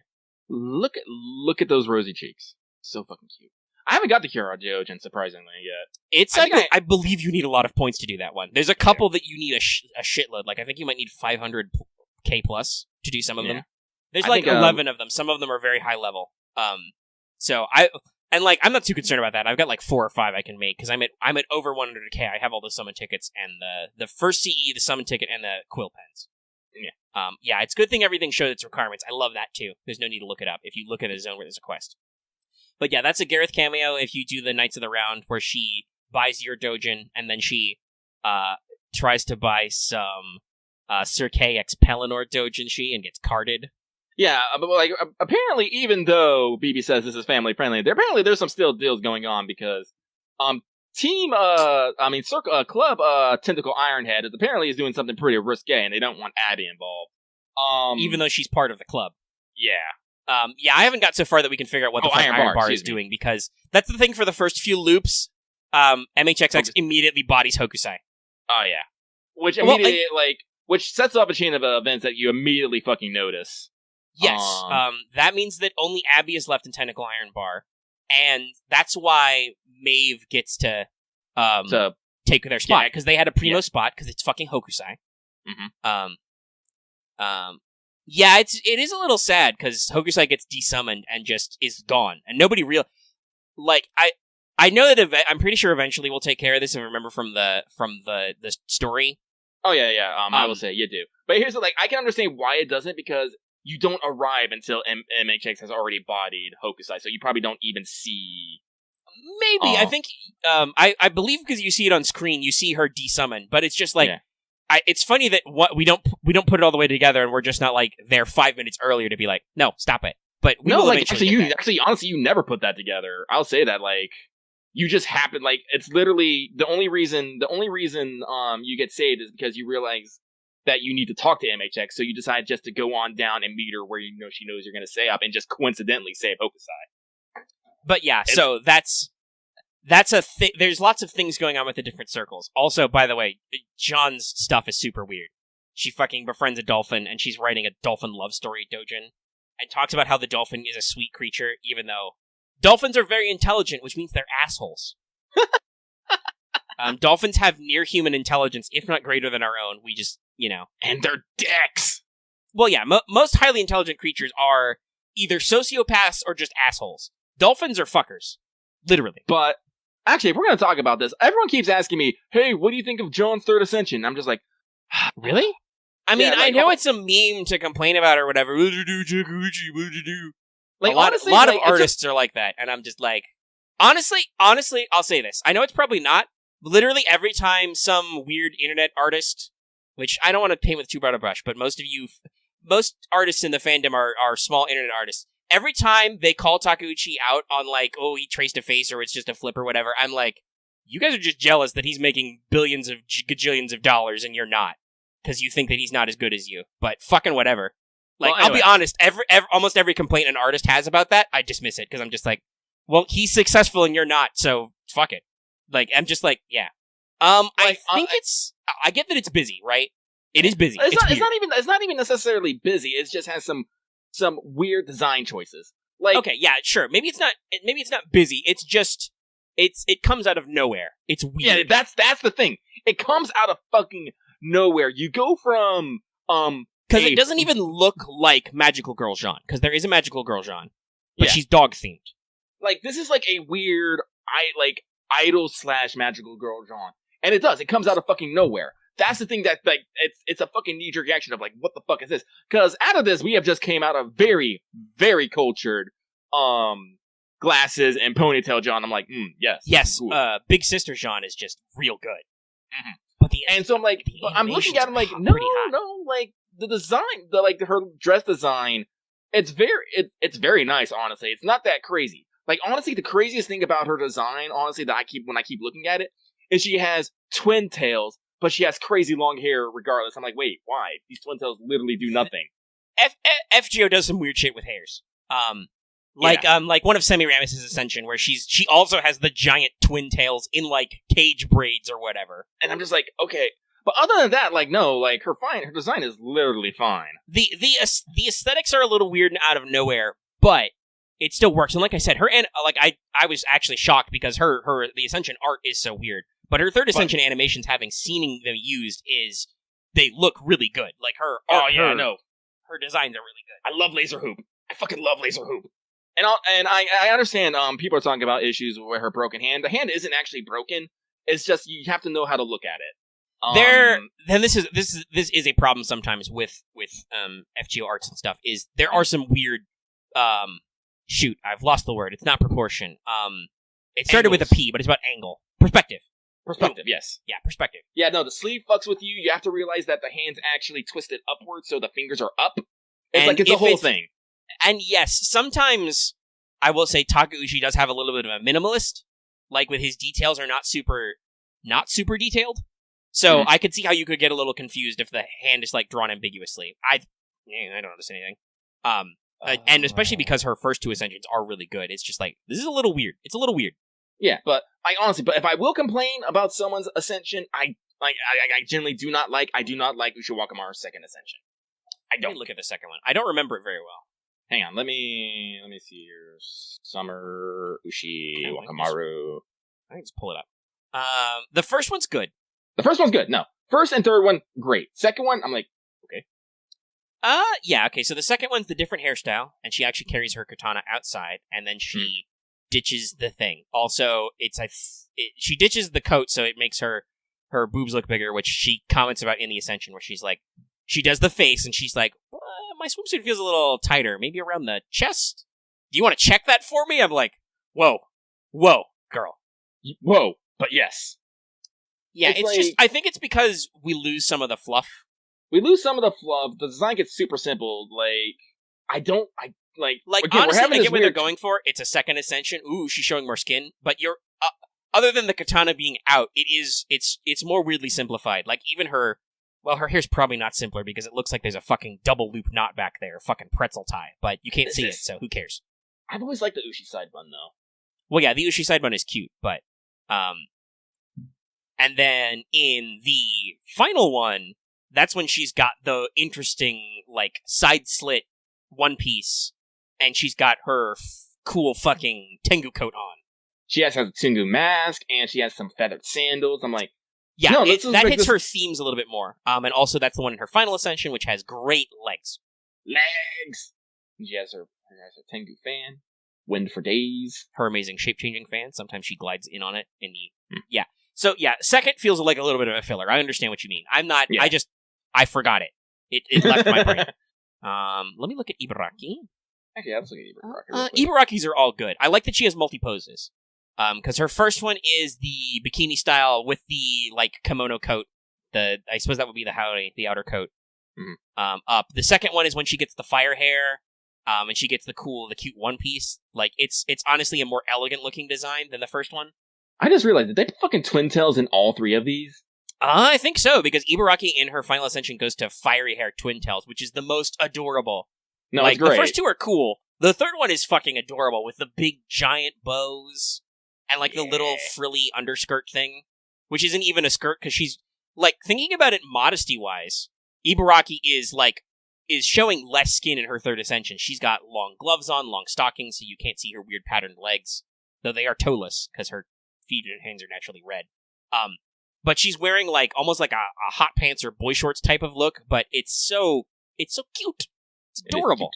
And then her final ascension is just the fucking hands with the tongue and just like, hi, playtime. She's got her weird crown thing on. I'll admit, we don't see the whole thing yet, but BB's fun.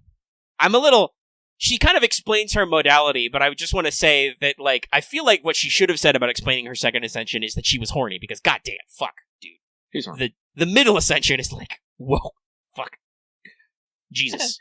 I still love me some BB. Oh, it's so like good. I'm man, just like, wow, that's God. a thing you've done here, BB. AKA What Arco.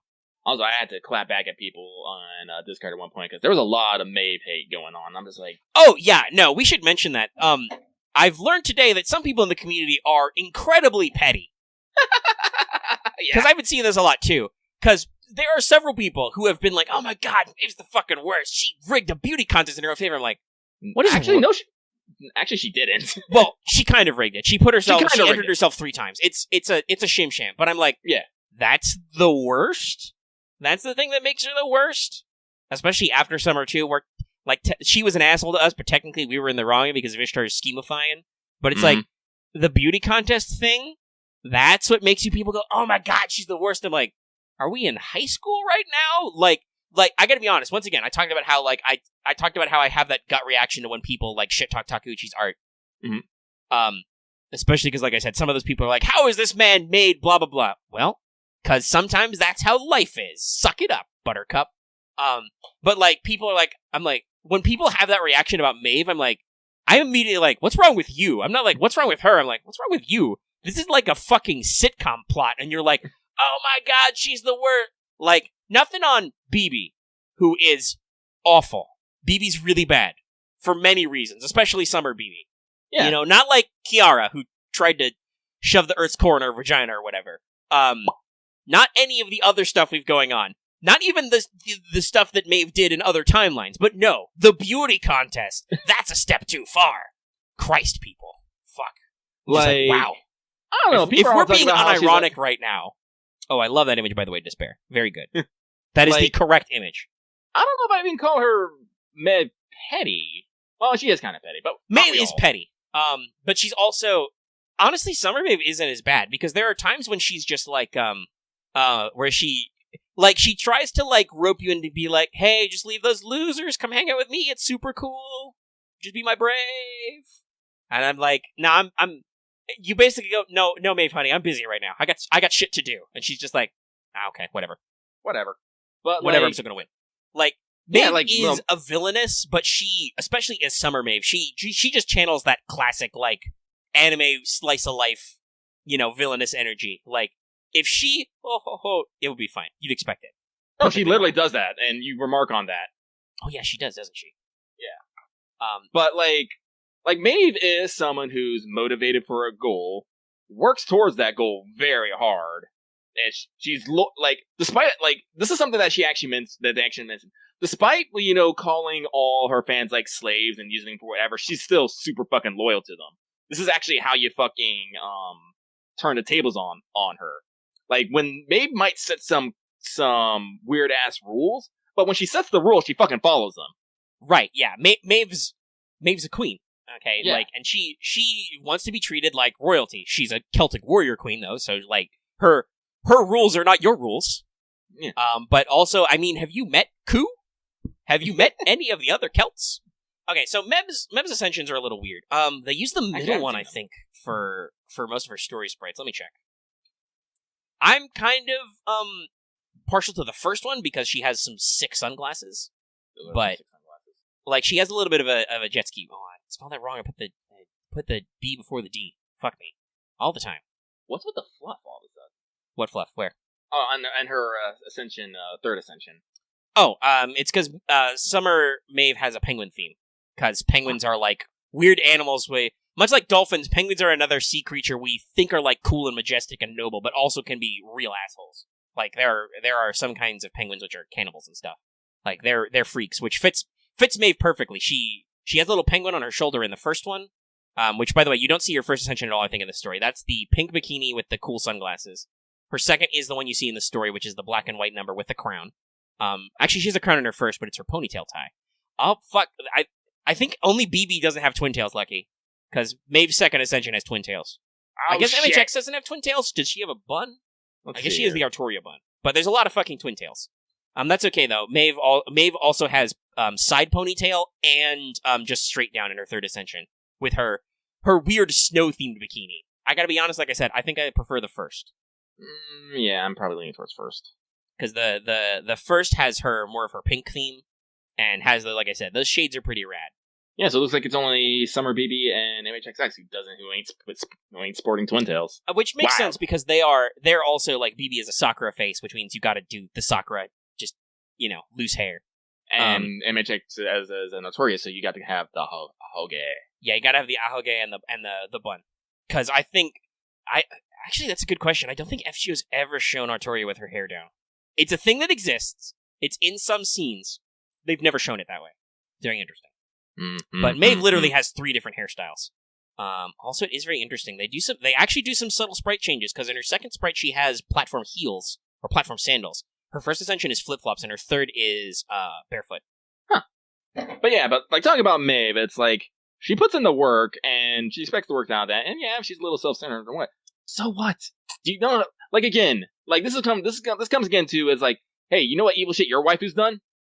Well, yeah, I'm thinking about, like, especially in terms of plot, Jolter's cool now. She's great. I love her.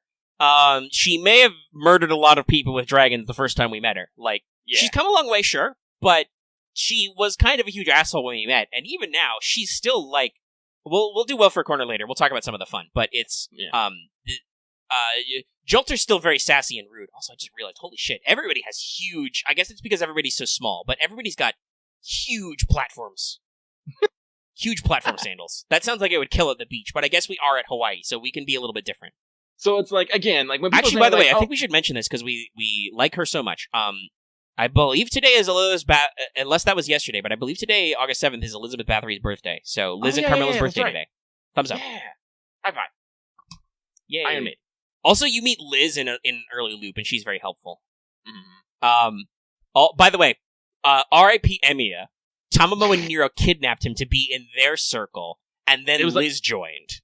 And then I think it was like something Moon. It was totally an extra reference. Oh yeah, it was like something extraneous. It was solidifying them as the extra club. That's why Kat is the chef at the 5-star hotel that Gorgeous P owns. Yes, and Boudica. Yeah, Boudica's one of your. Love seeing her, by the way. Lovely little cameo. She's just hanging out. Because basically the way Server Fez is supposed to work in Luluwaha is Luwawa, whatever.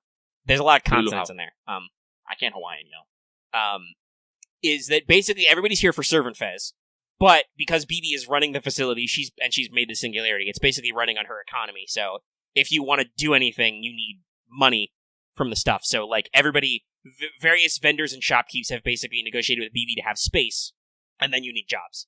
Like Stolfo doesn't have any job, gets kicked out of the hotel job. Mm-hmm. Maid Knight Dion manages to find a job. And everybody else is either joining a club or finding a job. Yeah. And I think we're basically, like, us farming, I think is basically us doing odd jobs and stuff to like, one, to get shots and like get action shots. Because there's no fighting. But also that's because we, like at one point, was it Astolfo? It was somebody we slipped a couple BB bucks to. It was like Mordred or Astolfo or somebody who was poor. And we were like, hey, I got you a little, it's okay, have a couple. Slip him some cash. And I gotta be honest, I wouldn't be surprised if BB set this up so that if you literally punched a chicken, it like exploded into money. Because if servants are good at nothing else, they're good at punching chickens. But oh yeah, speaking of that, Gorgeous P is great. He's actually the owner of the hotel and owner of the printing company you need. Which, by the way, Gorgeous P, the El Presidente, has the most ludicrous printing system ever. Like, fucking Moolah. I love it. It's great. Moolah. Fluffy Moolah. It explains it to be like, oh yeah, we're just gonna teleport your pages through dimensions and teleport the finished product to you through imaginary number space. You've heard of day of print? You've heard of, like, day before printing or print on demand? This is day of printing. It's like, well, okay, so all the summer mails have all the summer mail sprites have a very sharply drawn look. So yeah, Summer Gill's skin, Cass Gill's skin is very clean, very cleanly cut. It is a little weird sometimes on some of the backdrops. Like, similar to Blackbeard, he pops very extremely, but I like it. He still looks good. He's got his fucking tablet. Yeah, but apparently he's forgotten everything, and everyone's going like, yeah, but we know who you are. And he's like, don't tell me, mongrels, I'll figure it out for myself. Yes, Robin, who would have experience because of extra stuff, is like, yeah, but you're fucking Gilgamesh. And he's like, silence you! Quiet you! Shut up! Don't tell me anything. I'll figure it out myself. I'm awesome! In the meantime, I'm gonna stare at my fucking beachfront with my 2 secretaries. And the 2 speakers center are literally his fucking shoulder angels. You have Moolah on one side. He's like, yes, let us invest more money into these extremely lucrative things that will totally profit me in the end. And Dion's on the other side like, no, don't fucking do that. That's dumb. But Gorgeous P is just like, I got fucked on the money. He's not doing anything. Let's spend it all. No, my tiny maid friend, you don't understand. I literally have more money than that. So they're great. I love those little things. I'm sure when I get to the costume event, that'll be pretty funny. That comes around at the end, but you haven't got there, so I'll love that one. Let's see here. There's a lot of great little cameos. Gorgeous P comes back if you draw the Roundtable Dojin, where he tries to self-insert himself into it. The animal. Yeah, because, Arturia's in it, so he's all like, yes. There's a tiny Lion King in this. I should be in it, clearly, and then you're just like, no. You're like, yeah, okay, no. I've seen I didn't get to write about, but one of the green command code unlockers is you literally just go out to hang out and play with Ushiwaka-Maru, and Ushiwaka just wants to literally, you're literally throwing a ball, foe catches it and brings it back, and then you throw it, and Ushiwaka-Maru runs out and grabs the ball. I'm just like, I'm not sure I should be treating her like this, but me internally going like, no, she's just a giant dog, I'm just gonna fucking roll with it. And it's She's great. Super excited. Yeah, no, you're literally just playing with her dog. And it's great because fucking Jack Rhyme and John Alta Santa Lily show up with Bunyan, and they're like, gee. And it's all like, all right, well, now we're going to get the Littles on this, and you just have to play a game. I'm like, this is the most wholesome fucking shit. And then apparently... hacky sack.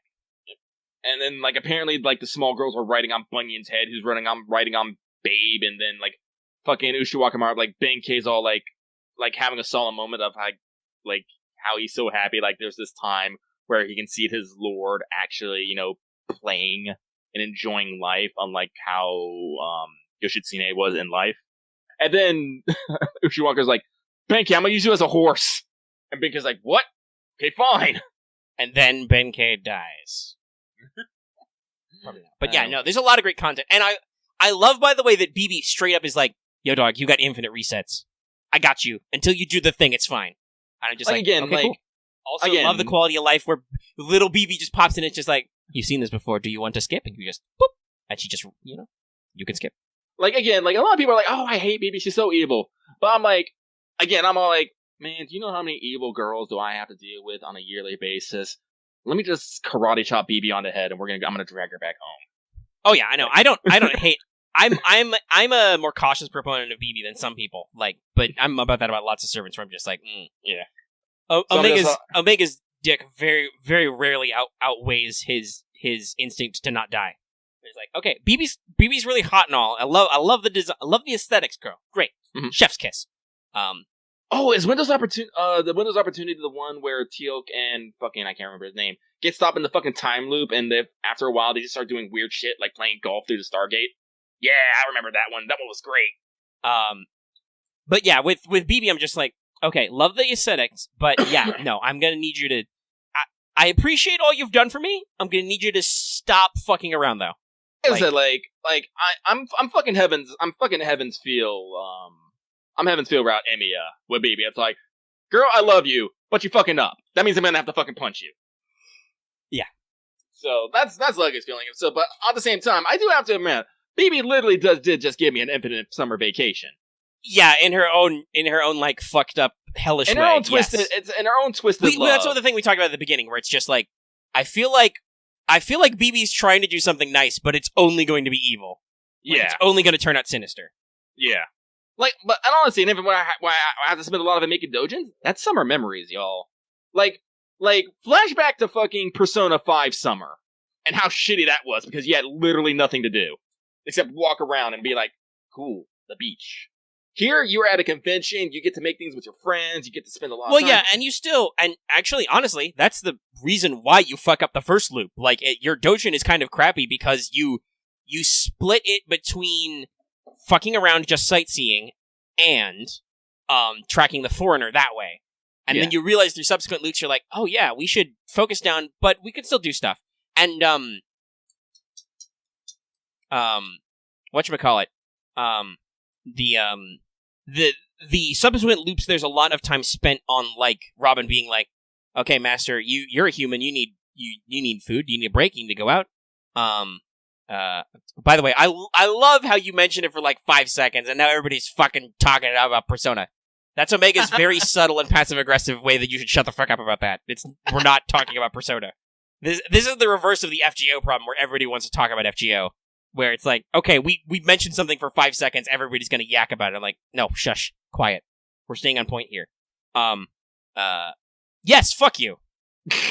I don't, okay, Omega has said this before. I don't like when you try and, like, challenge me, like you're trying to step to me, like, what's going on? Oh, you do.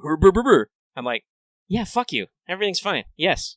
If people are talking about it and people aren't talking about other stuff, yes. That is everybody. I like the mysterious man. Though somebody did, to bring it back to summer, somebody threw out, though, they mentioned Cursed Arm. Love him.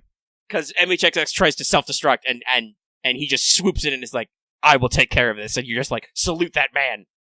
Well, it's part of Leonidas' Yeah, Leonidas is running con security. Makes perfect fucking sense to me.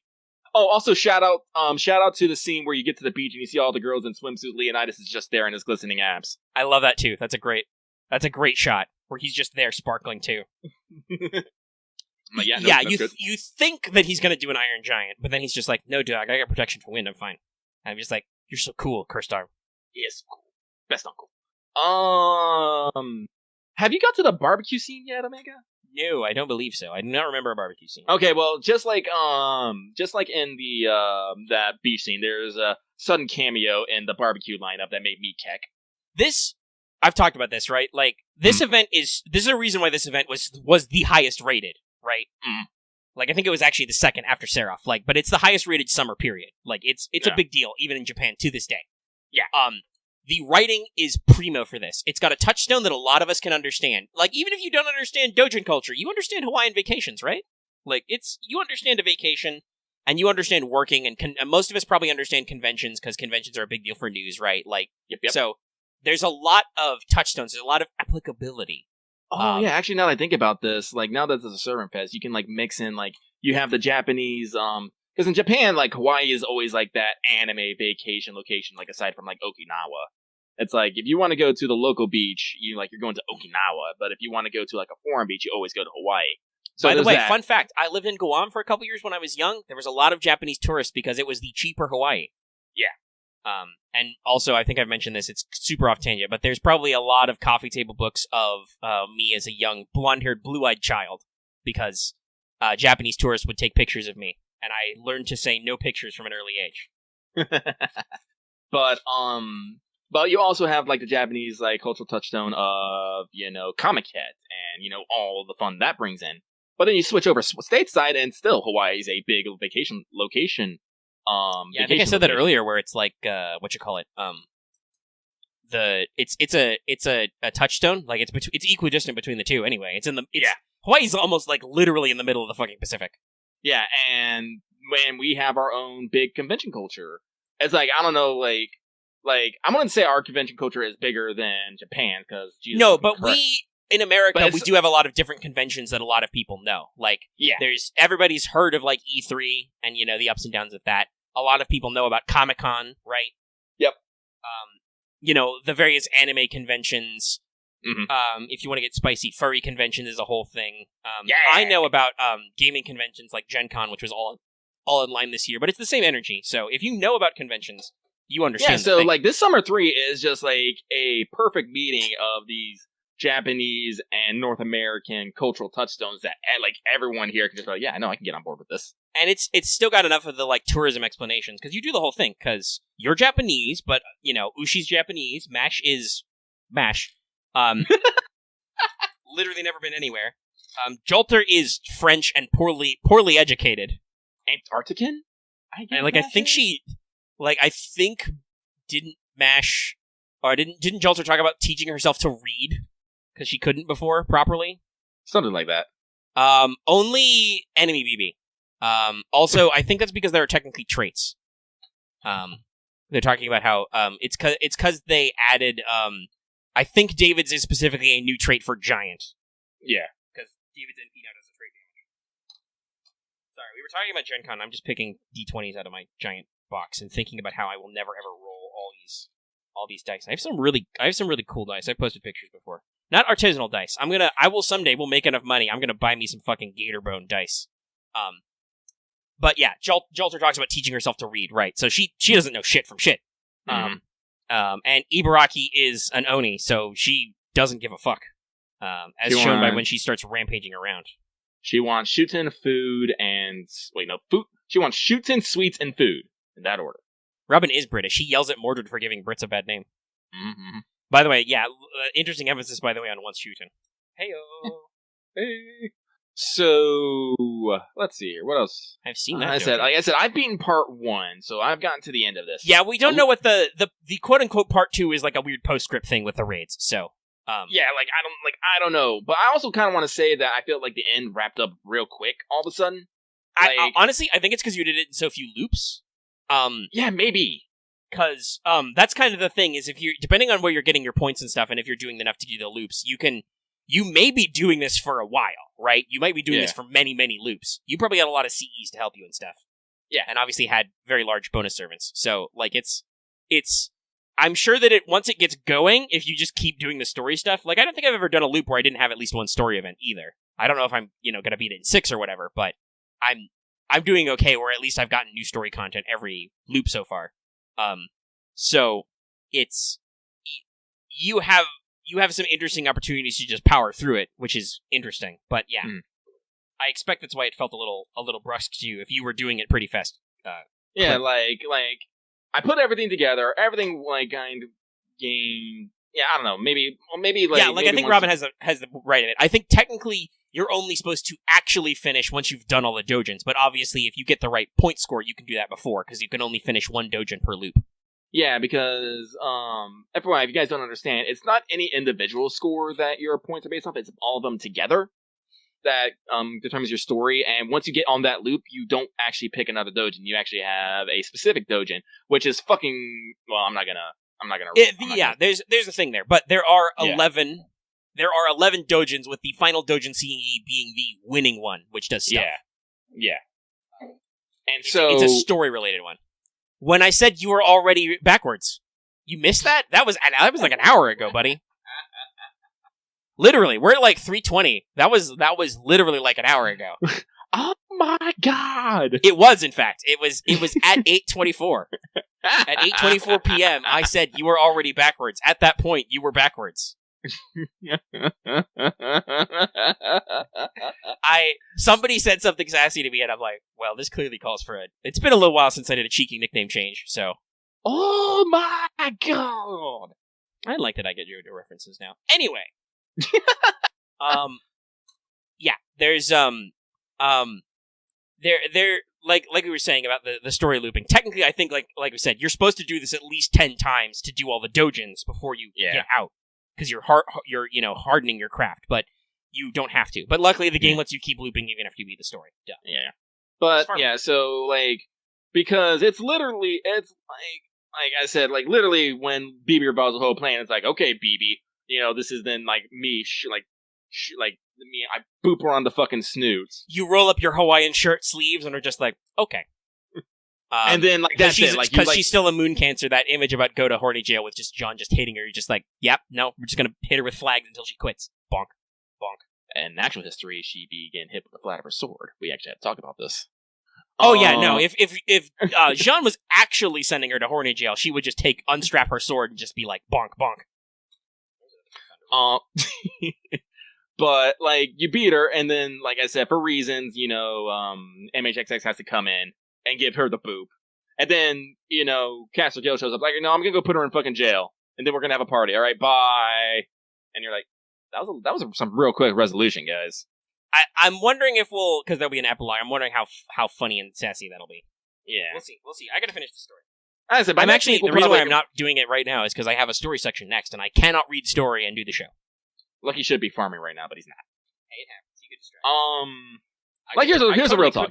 I totally could be farming right now. I'm literally playing with my dice box. Actually, D12s are cool, step guys. 1 is already don't trust BB. You should never trust BB. No. That's step like I said, 0. I adore BB, but, like, here's the thing. It's an adoration knowing from the fact that I know exactly her character. It's like, right. BB, you know what BB's like, so you know better than to trust her. Never trust BB. But I still love and adore her. Like, as I said, Lucky's threshold for bullshit from his wife was quite high. Like, as long as I'm in a position to stop it. I think that's the important thing. Yeah, and we get a lot of leeway. I like I said this. I'm a little soft on Maeve. I am much like with how Lucky's talking about BB. I understand Maeve perfectly, so I'm like, it's fine. She's okay. She's cool. Yeah. I actually rolled for her. It's fine. Maeve, by the way, supposedly Nasu's favorite servant, original FGO. Yep. I don't know if that's true anymore, but he said that at least a few years ago. But yeah, there is a certain quality to, like, understanding people completely and being like, no, I see what you were doing. It's like with Jolter, because Jolter is very, very Sun in this.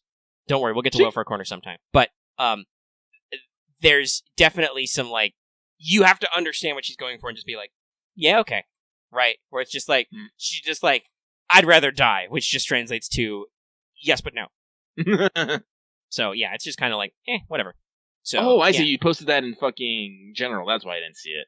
Oh, the meme about saying that he was already backwards? Yeah. Because there was response to stuff. Mm-hmm.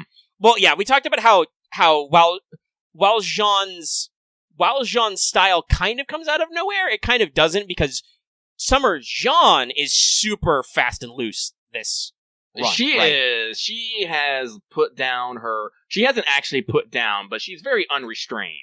She wants to hang out. She wants to hang out with her sister, much to Jolter's. We're not sisters. Fuck you. And she's just like, oh, adorable. And you're just like, they're totally sisters.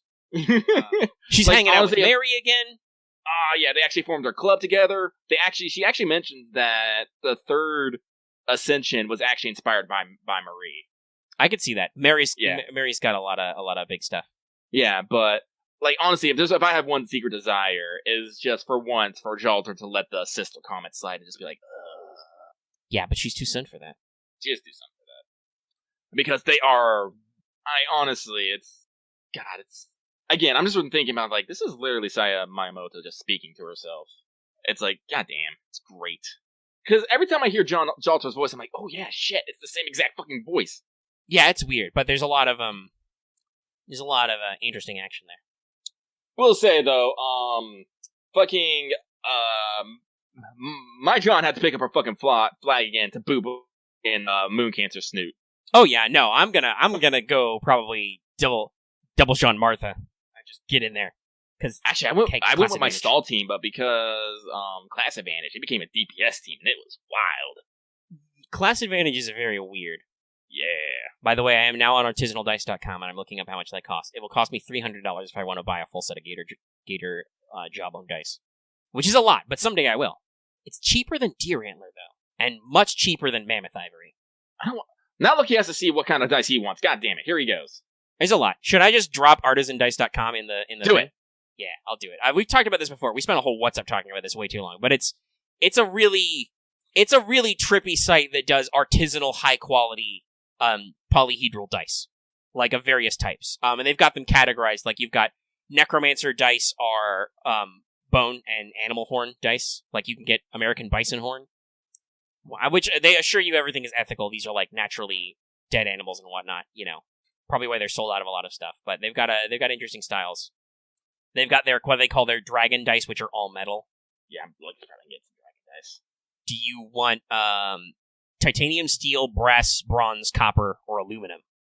I actually have to see how they look. Or you can actually, I think it's only, is it just D20s? They have what they call Timascus, which is, it's just a D20, but you can get what they call Timascus, which is titanium Damascus.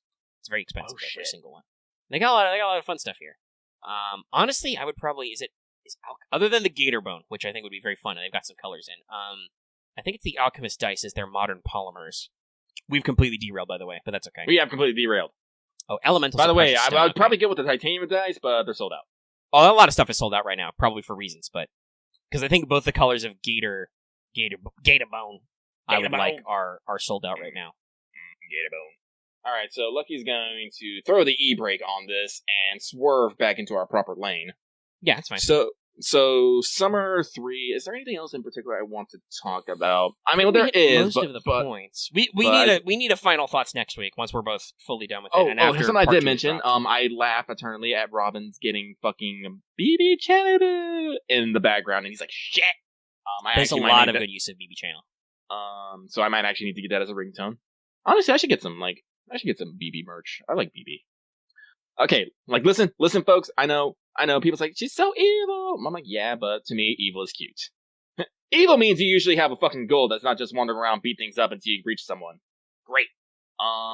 But I think that's it. I'm looking at my notes here. We talked about the Tory stand drunk. Oh yeah, Blackbird used the term simpin'. I'm like, good on ya, mate. A lot of people like that one, yeah. Mm-hmm. Oh, MHXX has great robot expressions. Yeah, I jotted that down. I noted that they did a lot with the fact that her initial run is just robot face. There's a lot. Later, it's gonna get greater because she actually de-ascensions a bit, and you get to see some other stuff. Well, actually, that's her ascension going up. Oh yeah, she takes the stuff off and gets more summer. But I love that when she sets down on the beach like a shitload of guys. That's why Maeve temporarily joins your team. She's pissed off that her photographers are such mecha fans that they like go to check out and take pictures of robot MHX. It's great. Super cool. But other than that, yeah, I think I have to save the rest of my thoughts until because I said, we always give the spoiler warning, but I don't want to... We don't want to unpack everything. We may have mentioned some stuff, but we don't want to unpack everything. Yeah. So I think that's it for Summer 3 for right now. Tune in next week to probably hear final thoughts. Yeah. All right. So, with that, I believe we shall move into Welfare Corner with Summer Jolter. Maggie, you want to take this away while I run away for a moment? Yeah, sure. I will take the wheel. I'll stop looking at dice on Amazon.com. Omega, take the wheel! Yep, that's me. I'm Omega. I'm taking the wheel. See, these are pretty cheap. Sorry, Omega appreciates a good, clean dice. That's the thing he does. He likes some dice. He likes rolling some dice. He likes some good looks for dice. We'll talk about that later. Now we're going to enter Welfare Corner for Summer Jolter. So this is our usual unit review stuff. We're going to break down Welfare Summer Jolter, because you've got her now. And because you won't watch a standalone video, you animals. So, Summer Jolter is a new Welfare Berserker. Her attack is quite high in the spread, but she has the tiniest HP of a 4-star Berserker. She's basically doing the exact opposite strat of Cha-Cha. And some people have complained kind of that Cha-Cha's got a weird, drawn-out, almost stall-type tactic for a Berserker Welfare, which is weird. Jolter doesn't do that. Jolter is little HP, very big attack.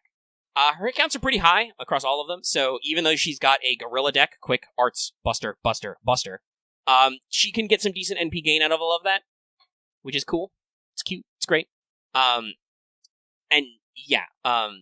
So she's got some strategies with her overarching bustery deck. Alright, that's cool. Her NP is just a single target buster that also slaps 3k of burn damage for 3 turns. I described her elsewhere. Summer Jolter is just a missile. You point her at a man, that man dies. Also, probably all of his friends standing next to him die. They're fucking dead. That's all she does. I love this simplistic design.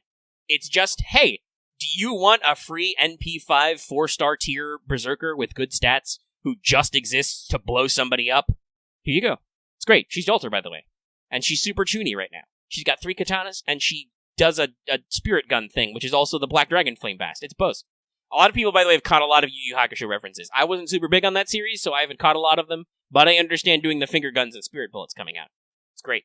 Super great. Yes, lots of edgy, gratuitous German, because as a French character made by the Japanese, she assumes that German is the coolest, edgiest languages, which is good. Well, Gondor has always been a finger gun. It's funny, because Rin never uses her. If you use the whole hand with Gondor, that's serious news. So Rin just usually uses one finger as her pointer finger. But yeah, there's a lot of fun stuff here. So she's full of great references and stuff.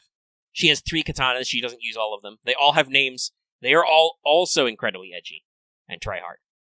So her skills. Her first skill gives her 20 to 30% NP gain for 3 turns, and then gives her a really cool ability that at the end of her turn, she procs an evade, which gives her 1 hit, 1 turn for 3 turns. So it's kind of like 3 turns of evade, or 3 hits, assuming she doesn't get hit more than once and die. It's a really great skill, and I wish there were more evades like this, honestly. It's a really great effect. Her second skill just gives her 10 to 20% attack, and turns her regular hits into inflicting burn for 3 turns, which is simple but crazy. 20% more attack on top of this. And her final skill is a straight-up 20% NP battery. Gives her 10 to 20% buster up for 1 turn, but also hurts her for 1k. It's usual Jolter stuff.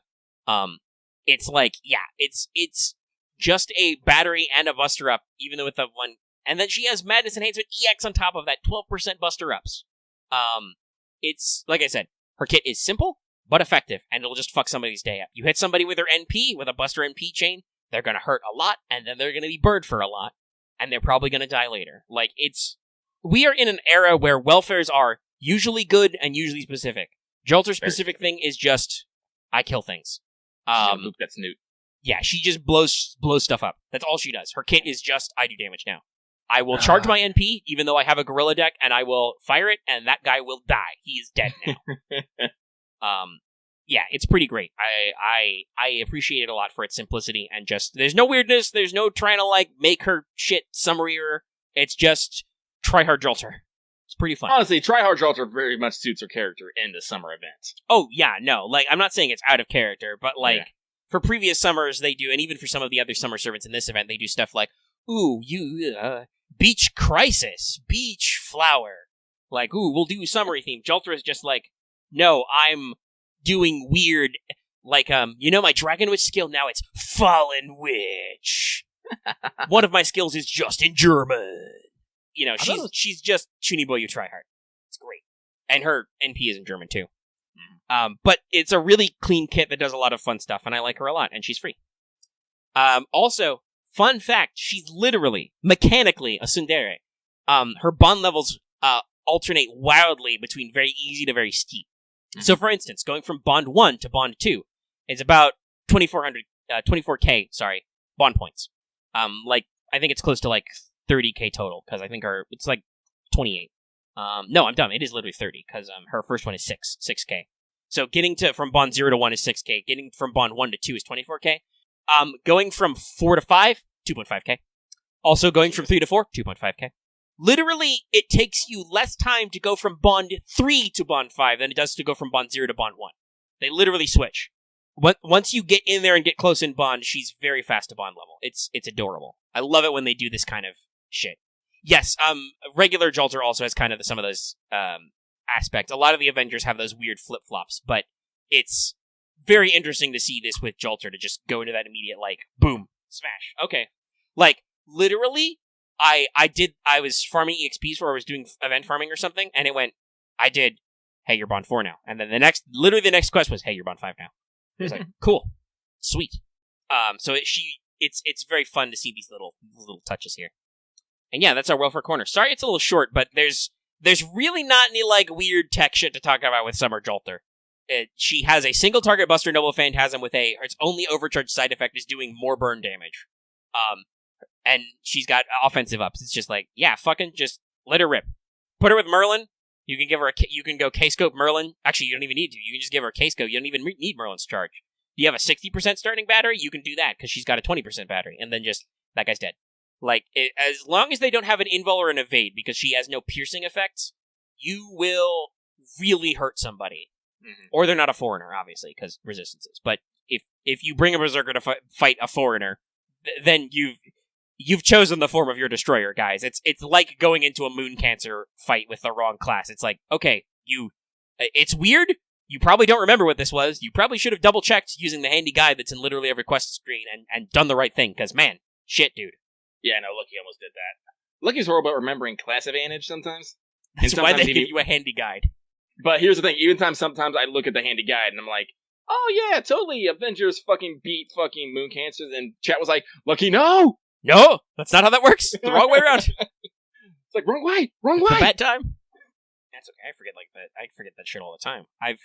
I think I've definitely told the story of, like, accidentally bringing assassins to fight casters and like, wait, shit, it's wrong. Again, quality of life, refund my AP at turn 1, please, thanks.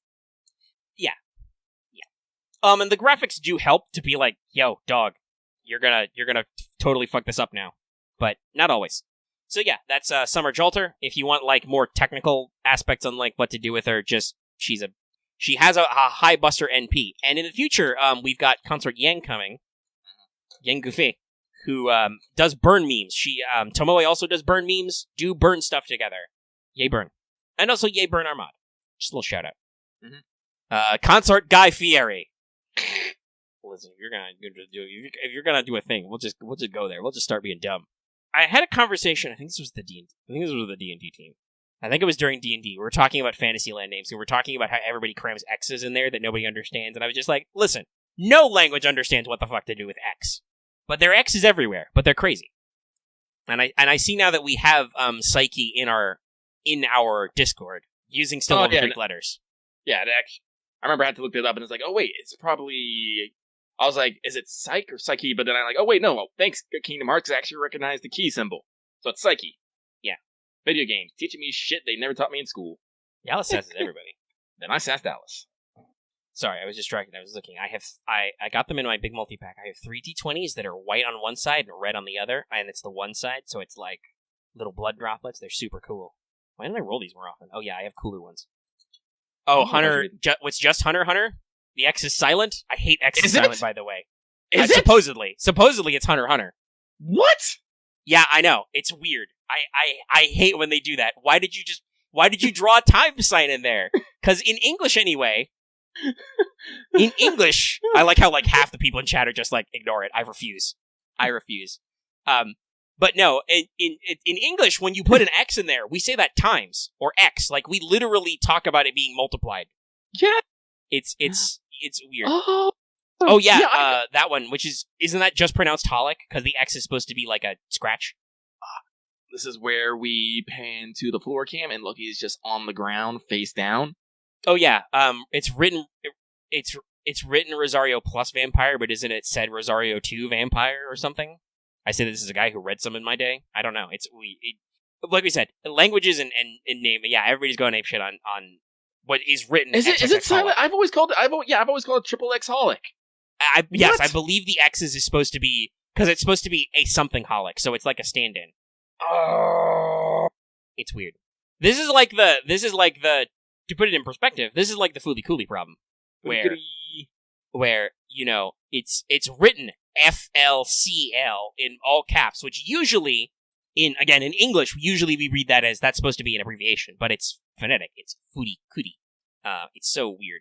Forget Fooly Cooly, because Fooly Cooly is just weird to begin with. Yeah. Oh yeah, people are talking about Zexal or Zial, which I believe in Japanese it's pronounced Ziaru. It's an Yu-Gi-Oh season. But most people I've heard it pronounced in English Zexal with the big X. Or fuck, Yu-Gi-Oh in general has a mechanic which is written XYZ, but the Y and the Z are lowercase, so it's pronounced Xyz, which gave me some trouble. That's not gonna give me a fucking seizure. It's rough. Oh. Durarara. Durarara. We probably said the wrong number of rararas.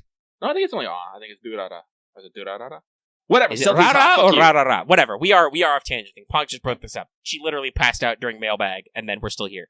We are, I think, getting close to wrapping up. We're almost at 4 hours of show. Sorry, but Lucky's it's a big really distracted by Chesham's message right now because he wants to give her suggestions on porn poses.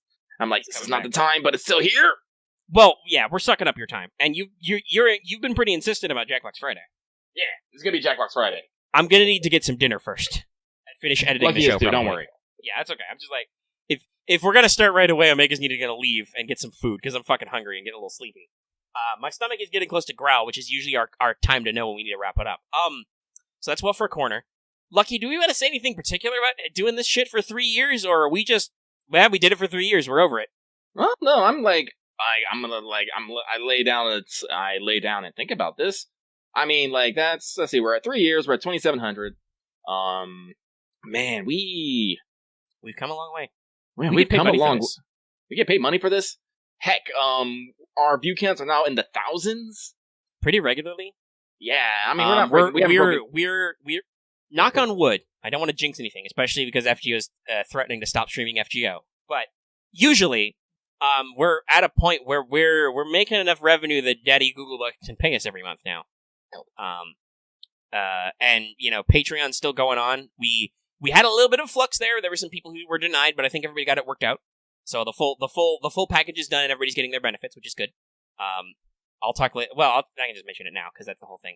It was a little late. I got distracted because Patreon was. They've had some back end slowdowns and stuff lately. And I got distracted by other stuff. But I did actually post Teach Me Omega Sensei. So 5 and up patrons can vote on that. The options are what is Magecraft, what are Phantasmal Species, and what is Homunculus. We'll see what happens. Now they're singing Bohemian Rhapsody in chat. I don't know why. I will never stop someone from singing Bohemian. No, there's no reason to stop. It's just, and once you get started, you can't stop. I'm just like, when did this begin? No. I don't think any of us actually said that. Is this real lifeline? But who knows? Maybe. But yeah, 3 years. Shit, dude. 150 episodes. It's a great milestone. Thanks to you who are joining us now, and those of you who joined us from the beginning. Like I said, Lucky is always looking to the future, thinking about things. Well, we're about to hit What's Up 100. We do like to keep pushing What's Up. What's Up? I'm glad we do it. Obviously, it's about a year behind Let's Talk FGO. We're not going to stop doing it. I'd really like it if more of you watched it. That would be cool. It's really great. If you liked this show, where we fucked around and talked for so long, join us in What's Up. This is literally all we do in What's Up. We just faff around and talk about whatever. We talk about anime, we talk about philosophy, we talk about games, we talk about dice. We literally had that episode where we went through the Artisan Dice catalog for like an hour, and I was just like, oh my god, Lucky, they have dice made of gator bone. I need this. And shit. Honestly, if you want to hear, Lucky says real talk a lot, but if you want to hear, actual fucking real talk, we never actually get into anything, super political or anything like that, but a lot of times we'll be talking about something and we just tangent into, metaphysical fucking, conversations about, life and the universe. In Let's Talk FGO, we are not shy about our FGO opinions. If we have thoughts and feelings on FGO, we let them know. And if yours differ, we might get a little sassy with you. But that's okay. We're people. And some of the sassiness is part of the showmanship, Yeah. If I was having a one-to-one conversation with a lot of people we talk about on the internet, I would probably be a little more relaxed and subdued. But that's because it's real life face-to-face.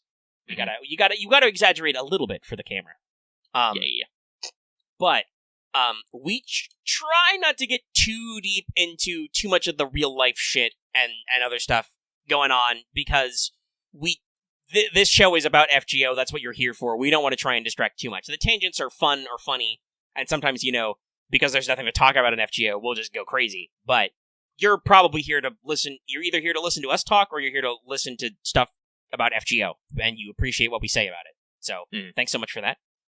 If you like that we just talk part, seriously, check out What's Up. It's usually posted the day after Let's Talk FGO, and it's just us talking about whatever. We talk about different gacha games, we talk about what games we're playing, we'll talk about books, movies, music, whatever's on our minds, and just go, talk about all kinds of stuff. It's just us talking. Poor Law. But yeah. Let's see, but I guess I can give a bit of a preview of what we'll be talking about on What's Up. That might help. So tomorrow we'll probably be talking about Modern Warfare 2. Lucky's already beaten it. Yep, the remastered. So yeah, I think I'm halfway done. I put in a good solid couple hours last night. I had to stop myself. We can talk about the sudden popularity of Fall Guys, and maybe I'll give it a try beforehand so I can actually give some impressions on it, because...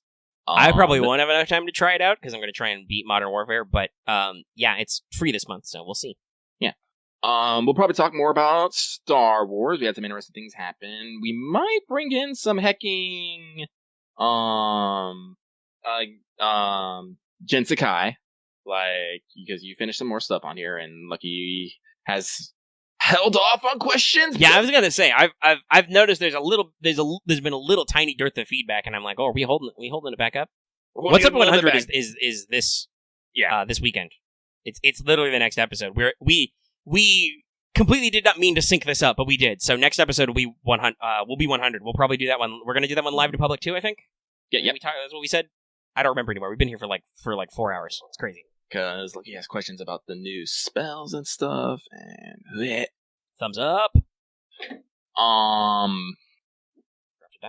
Let's see. I'm trying to think what else. Unfortunately, Lucky is being shit at life, and he still hasn't finished fucking peace talks. I'm gonna try while I'm doing. You gotta go do out and do some work tomorrow. Yeah, the timing for that live What's Up might be a little awkward, but we'll try. We'll try. No, I already talked to my friend. He says, "Yeah, I'll have you home by like 3 or 4." I'm like, "Okay, that works."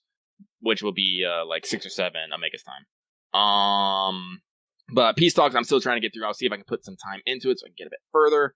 I'll talk about why I suck at listening to audiobooks at home. Let's see here. So, video games, anime. I mean, it's popular with people. I can say I will probably at least mention some more stuff about Critical Role, because I've been steadily keeping up on that, because that is the setting our D&D campaign has moved to magically. I probably won't talk too much about D&D. We had a big RIP session where Vesper had technical stuff after a couple of hours, and we just had to call it because they just couldn't hear us good through the internet. It was one of those days. Which does reference one of our big topics of discussion when it comes to table stuff. Our number one rule: shit happens. Shit happens. Omega, did you say not to out you, because technically, was it the latest Star Wars AP that got lost to the void? Yes, the last one, 35, is gone. I have a recap recorded. But yes, that's also, by the way, no, we won't do live probably 2 weeks in a row. It'll be a big show, but we don't need to do live because we do the live to celebrate. Dallas can record on his own time singing if he wants to. I bet he would. The animal. But yeah, so 35. This is why I talked about how if we're gonna do Jackbox, I will need some time to make sure I'm properly doing this, because I edited that AP, did all the work, and then I realized later the next day I closed it without actually exporting it. So I'm just like, oh shit, I did all that work and I lost the audio, and it was just gone because it didn't save in any form. Like Audacity didn't crash. I just closed it without saving. So whoops. I recorded a recap. Yeah, it's funny. I managed to compress a 3.5 hour session into 15 minutes. I might have to listen to it. Yeah, I recorded it, 1 for us, and then 2 for just to keep the continuity for the audience, for those 25 people who are actually listening along. I need to catch up on recording the AP. Sorry. Pug's talked about RIP our throats. We have been going for 4 hours of recording raw, so we need to lay off so we can actually speak later, because we got to do this shit again tomorrow. But yeah, well, I need to post more of those. But that is definitely a What's Up topic to keep on that. Yeah, but so Lucky is probably going to toot his fucking horn a bit about the AP, because I'm pretty sure you mentioned a lot of things, but I am still super happy of how Aramat ended that fucking day he was at Thunder. Jesus fucking Christ. It was a pretty good fight. We did some good stuff. Like I said, there's only so much that can be compressed so much that can be expanded when talking about fights. That's the way I joked about, because part of the things I had to do this week was I had to write the next adventure, because you closed a plot hook. I was thinking about if I'd have to write the whole thing, but I was like, no, this has 2 clearly put halves, and there will probably be some sort of conflict in here or some kind of structured moments. That'll take forever. I joked. I think that was off mic. But I joked in the pre-show about I can make it last 2 hours if I just put you in a white room with 5 guys trying to fight you. Then that'll take 2 hours, so it's fine. I do have a little bit of more work, so but yeah, I'm going to. I don't really care about retweeting it, but I will post a link to a Hughes, because Hughes, what you doing? Actually, while I'm going, I just refreshed my fucking Twitter. It'll be there. Yeah, if you're following. By the way, follow us on Twitter if you want to see us retweet a lot of anime art and also occasionally announce stuff. You can follow the channel on Twitter. They don't retweet any anime art unless we fuck up. Lucky occasionally fucks up. That's okay. I fucked up before too, because I'll switch to the fucking studio account to like post a thing, but I'm also doing that in the morning when I'm waking up and looking at our Discord, so I see a lot of shit on Art Dump I need to retweet. So sometimes the wires get crossed. Oh yeah, I already retweeted that. Okay. Tee. I'm gonna retweet this fucking Summer Violet. That's a great one. Well, yeah, okay. I'm yawning really big. We should probably wrap up. It's been like I still have to tell myself it's 3 years, right? Like I still got to say that this is a thing we've been doing for 3 years. It's crazy to think about. But hey, we're still going. We're still going strong. We're still growing. We'll keep at it till we keep at it. Who knows how long it'll be before VTuber Lucky debuts? Yeah, but we have plans and stuff we want to do. Like every time I see somebody who has like a budget and a production value, I'm like, shit, I want to do that someday. Even if it's just a dumb room with a glass window and a table and some microphones. I want to do the thing. Anyway, I think that's all our substantive stuff for this week. So so tune into What's Up. It's going to be great, y'all. Yeah, tune into What's Trust Up. Lucky. That'll be, if you're listening live to this right now, it's live tomorrow. If you're watching Let's Talk FGO on YouTube, it should be live that same day later. If you want to come to our Discord and check it out. And if you're listening to this in the future, thanks for the view. So yeah, tune into What's Up. That's another great continuing. Check out our APs. Check out, just, if you like us, watch more videos. Like, I know some people are only in it for specific things, but if you actually genuinely like us, try some more shit. Just try some rando stuff. And like I said before, I do have the second part of the Summer Wanted queued up. It's ready to go. It's released to patrons. It's just waiting for some banner news. And don't forget to watch Lucky stream rolls, or else. By the way, I just pulled it up. It's up to 5 comments and 17 likes. Well, I did actually link it in the Discord, because people were watching us live. It obviously might not necessarily pop over, but yeah. Watch the APs! I'm gonna yell that again. Yeah, like I said, watch everything. It's good that it's getting some attention, some of that, engagement. We like engagement. Okay, Engage. we're gonna wind down now. So next week, there will be more Let's Talk FGO. That'll be 151. And the actual anniversary stream will have happened. They'll do all this stuff. There'll be all kinds of crazy new news and all kinds of stuff, and maybe they'll pick a weird character, and hopefully we won't have to have awkward questions about who the servant is, but we'll see the whole thing. We'll do all this stuff. It'll be great. We should have our full run of rank ups done, so we can talk about that. We can do our Summer 3 final thoughts. We'll talk about the next banner, all that stuff. It's great. Everybody's happy. Okay. I'm starting to lose focus. I'm really hungry. All right, go get food. End it. So I'm going to do the outro. If you're watching this on YouTube, be sure to give this video a like if you liked it. If you have any comments, leave in the comment section down below. Or you can join our Discord. That link is in the description or on our channel page, as always. If you were not part of the Discord, you couldn't have watched the show live. Yay! Also, if you're new here and haven't already, please subscribe to the channel so you can always get our latest videos. And considering that bell for notifications, you always know when we post a new video or when we stream. It's going to be very important for the thing with the Lucky. Turn on those notifications now. Set them to all. And it's very helpful because you never know exactly when we'll post stuff. Sometimes it gets a little chaotic. And, like it says at the front of the show, consider supporting us on Patreon. You can get this episode in audio format downloadable for as little as $1 a month. And your support really helps us out. Our numbers kind of flux a little bit, but I'm sure Lucky is still vaguely thinking about the webcam thing. Yes. Vaguely. We spin a lot of plates here. But your Patreon support is one of the things that helps us out. But just watching us on YouTube, engaging with us, all that stuff, that helps too. Whether it's your view gives us ad rev, or, you have YouTube Premium, so we just get premium revenue. Whether you tip during streams, or whether you just watch a video, like it, and leave a comment. That just helps YouTube realize that this video is something people want to watch. Alrighty then, that's the show. I'm very hungry. My stomach literally just growled. So it's time for me to get the funk out of here. And yeah, that's the show. See you for Let's Week. What's up? Whatever.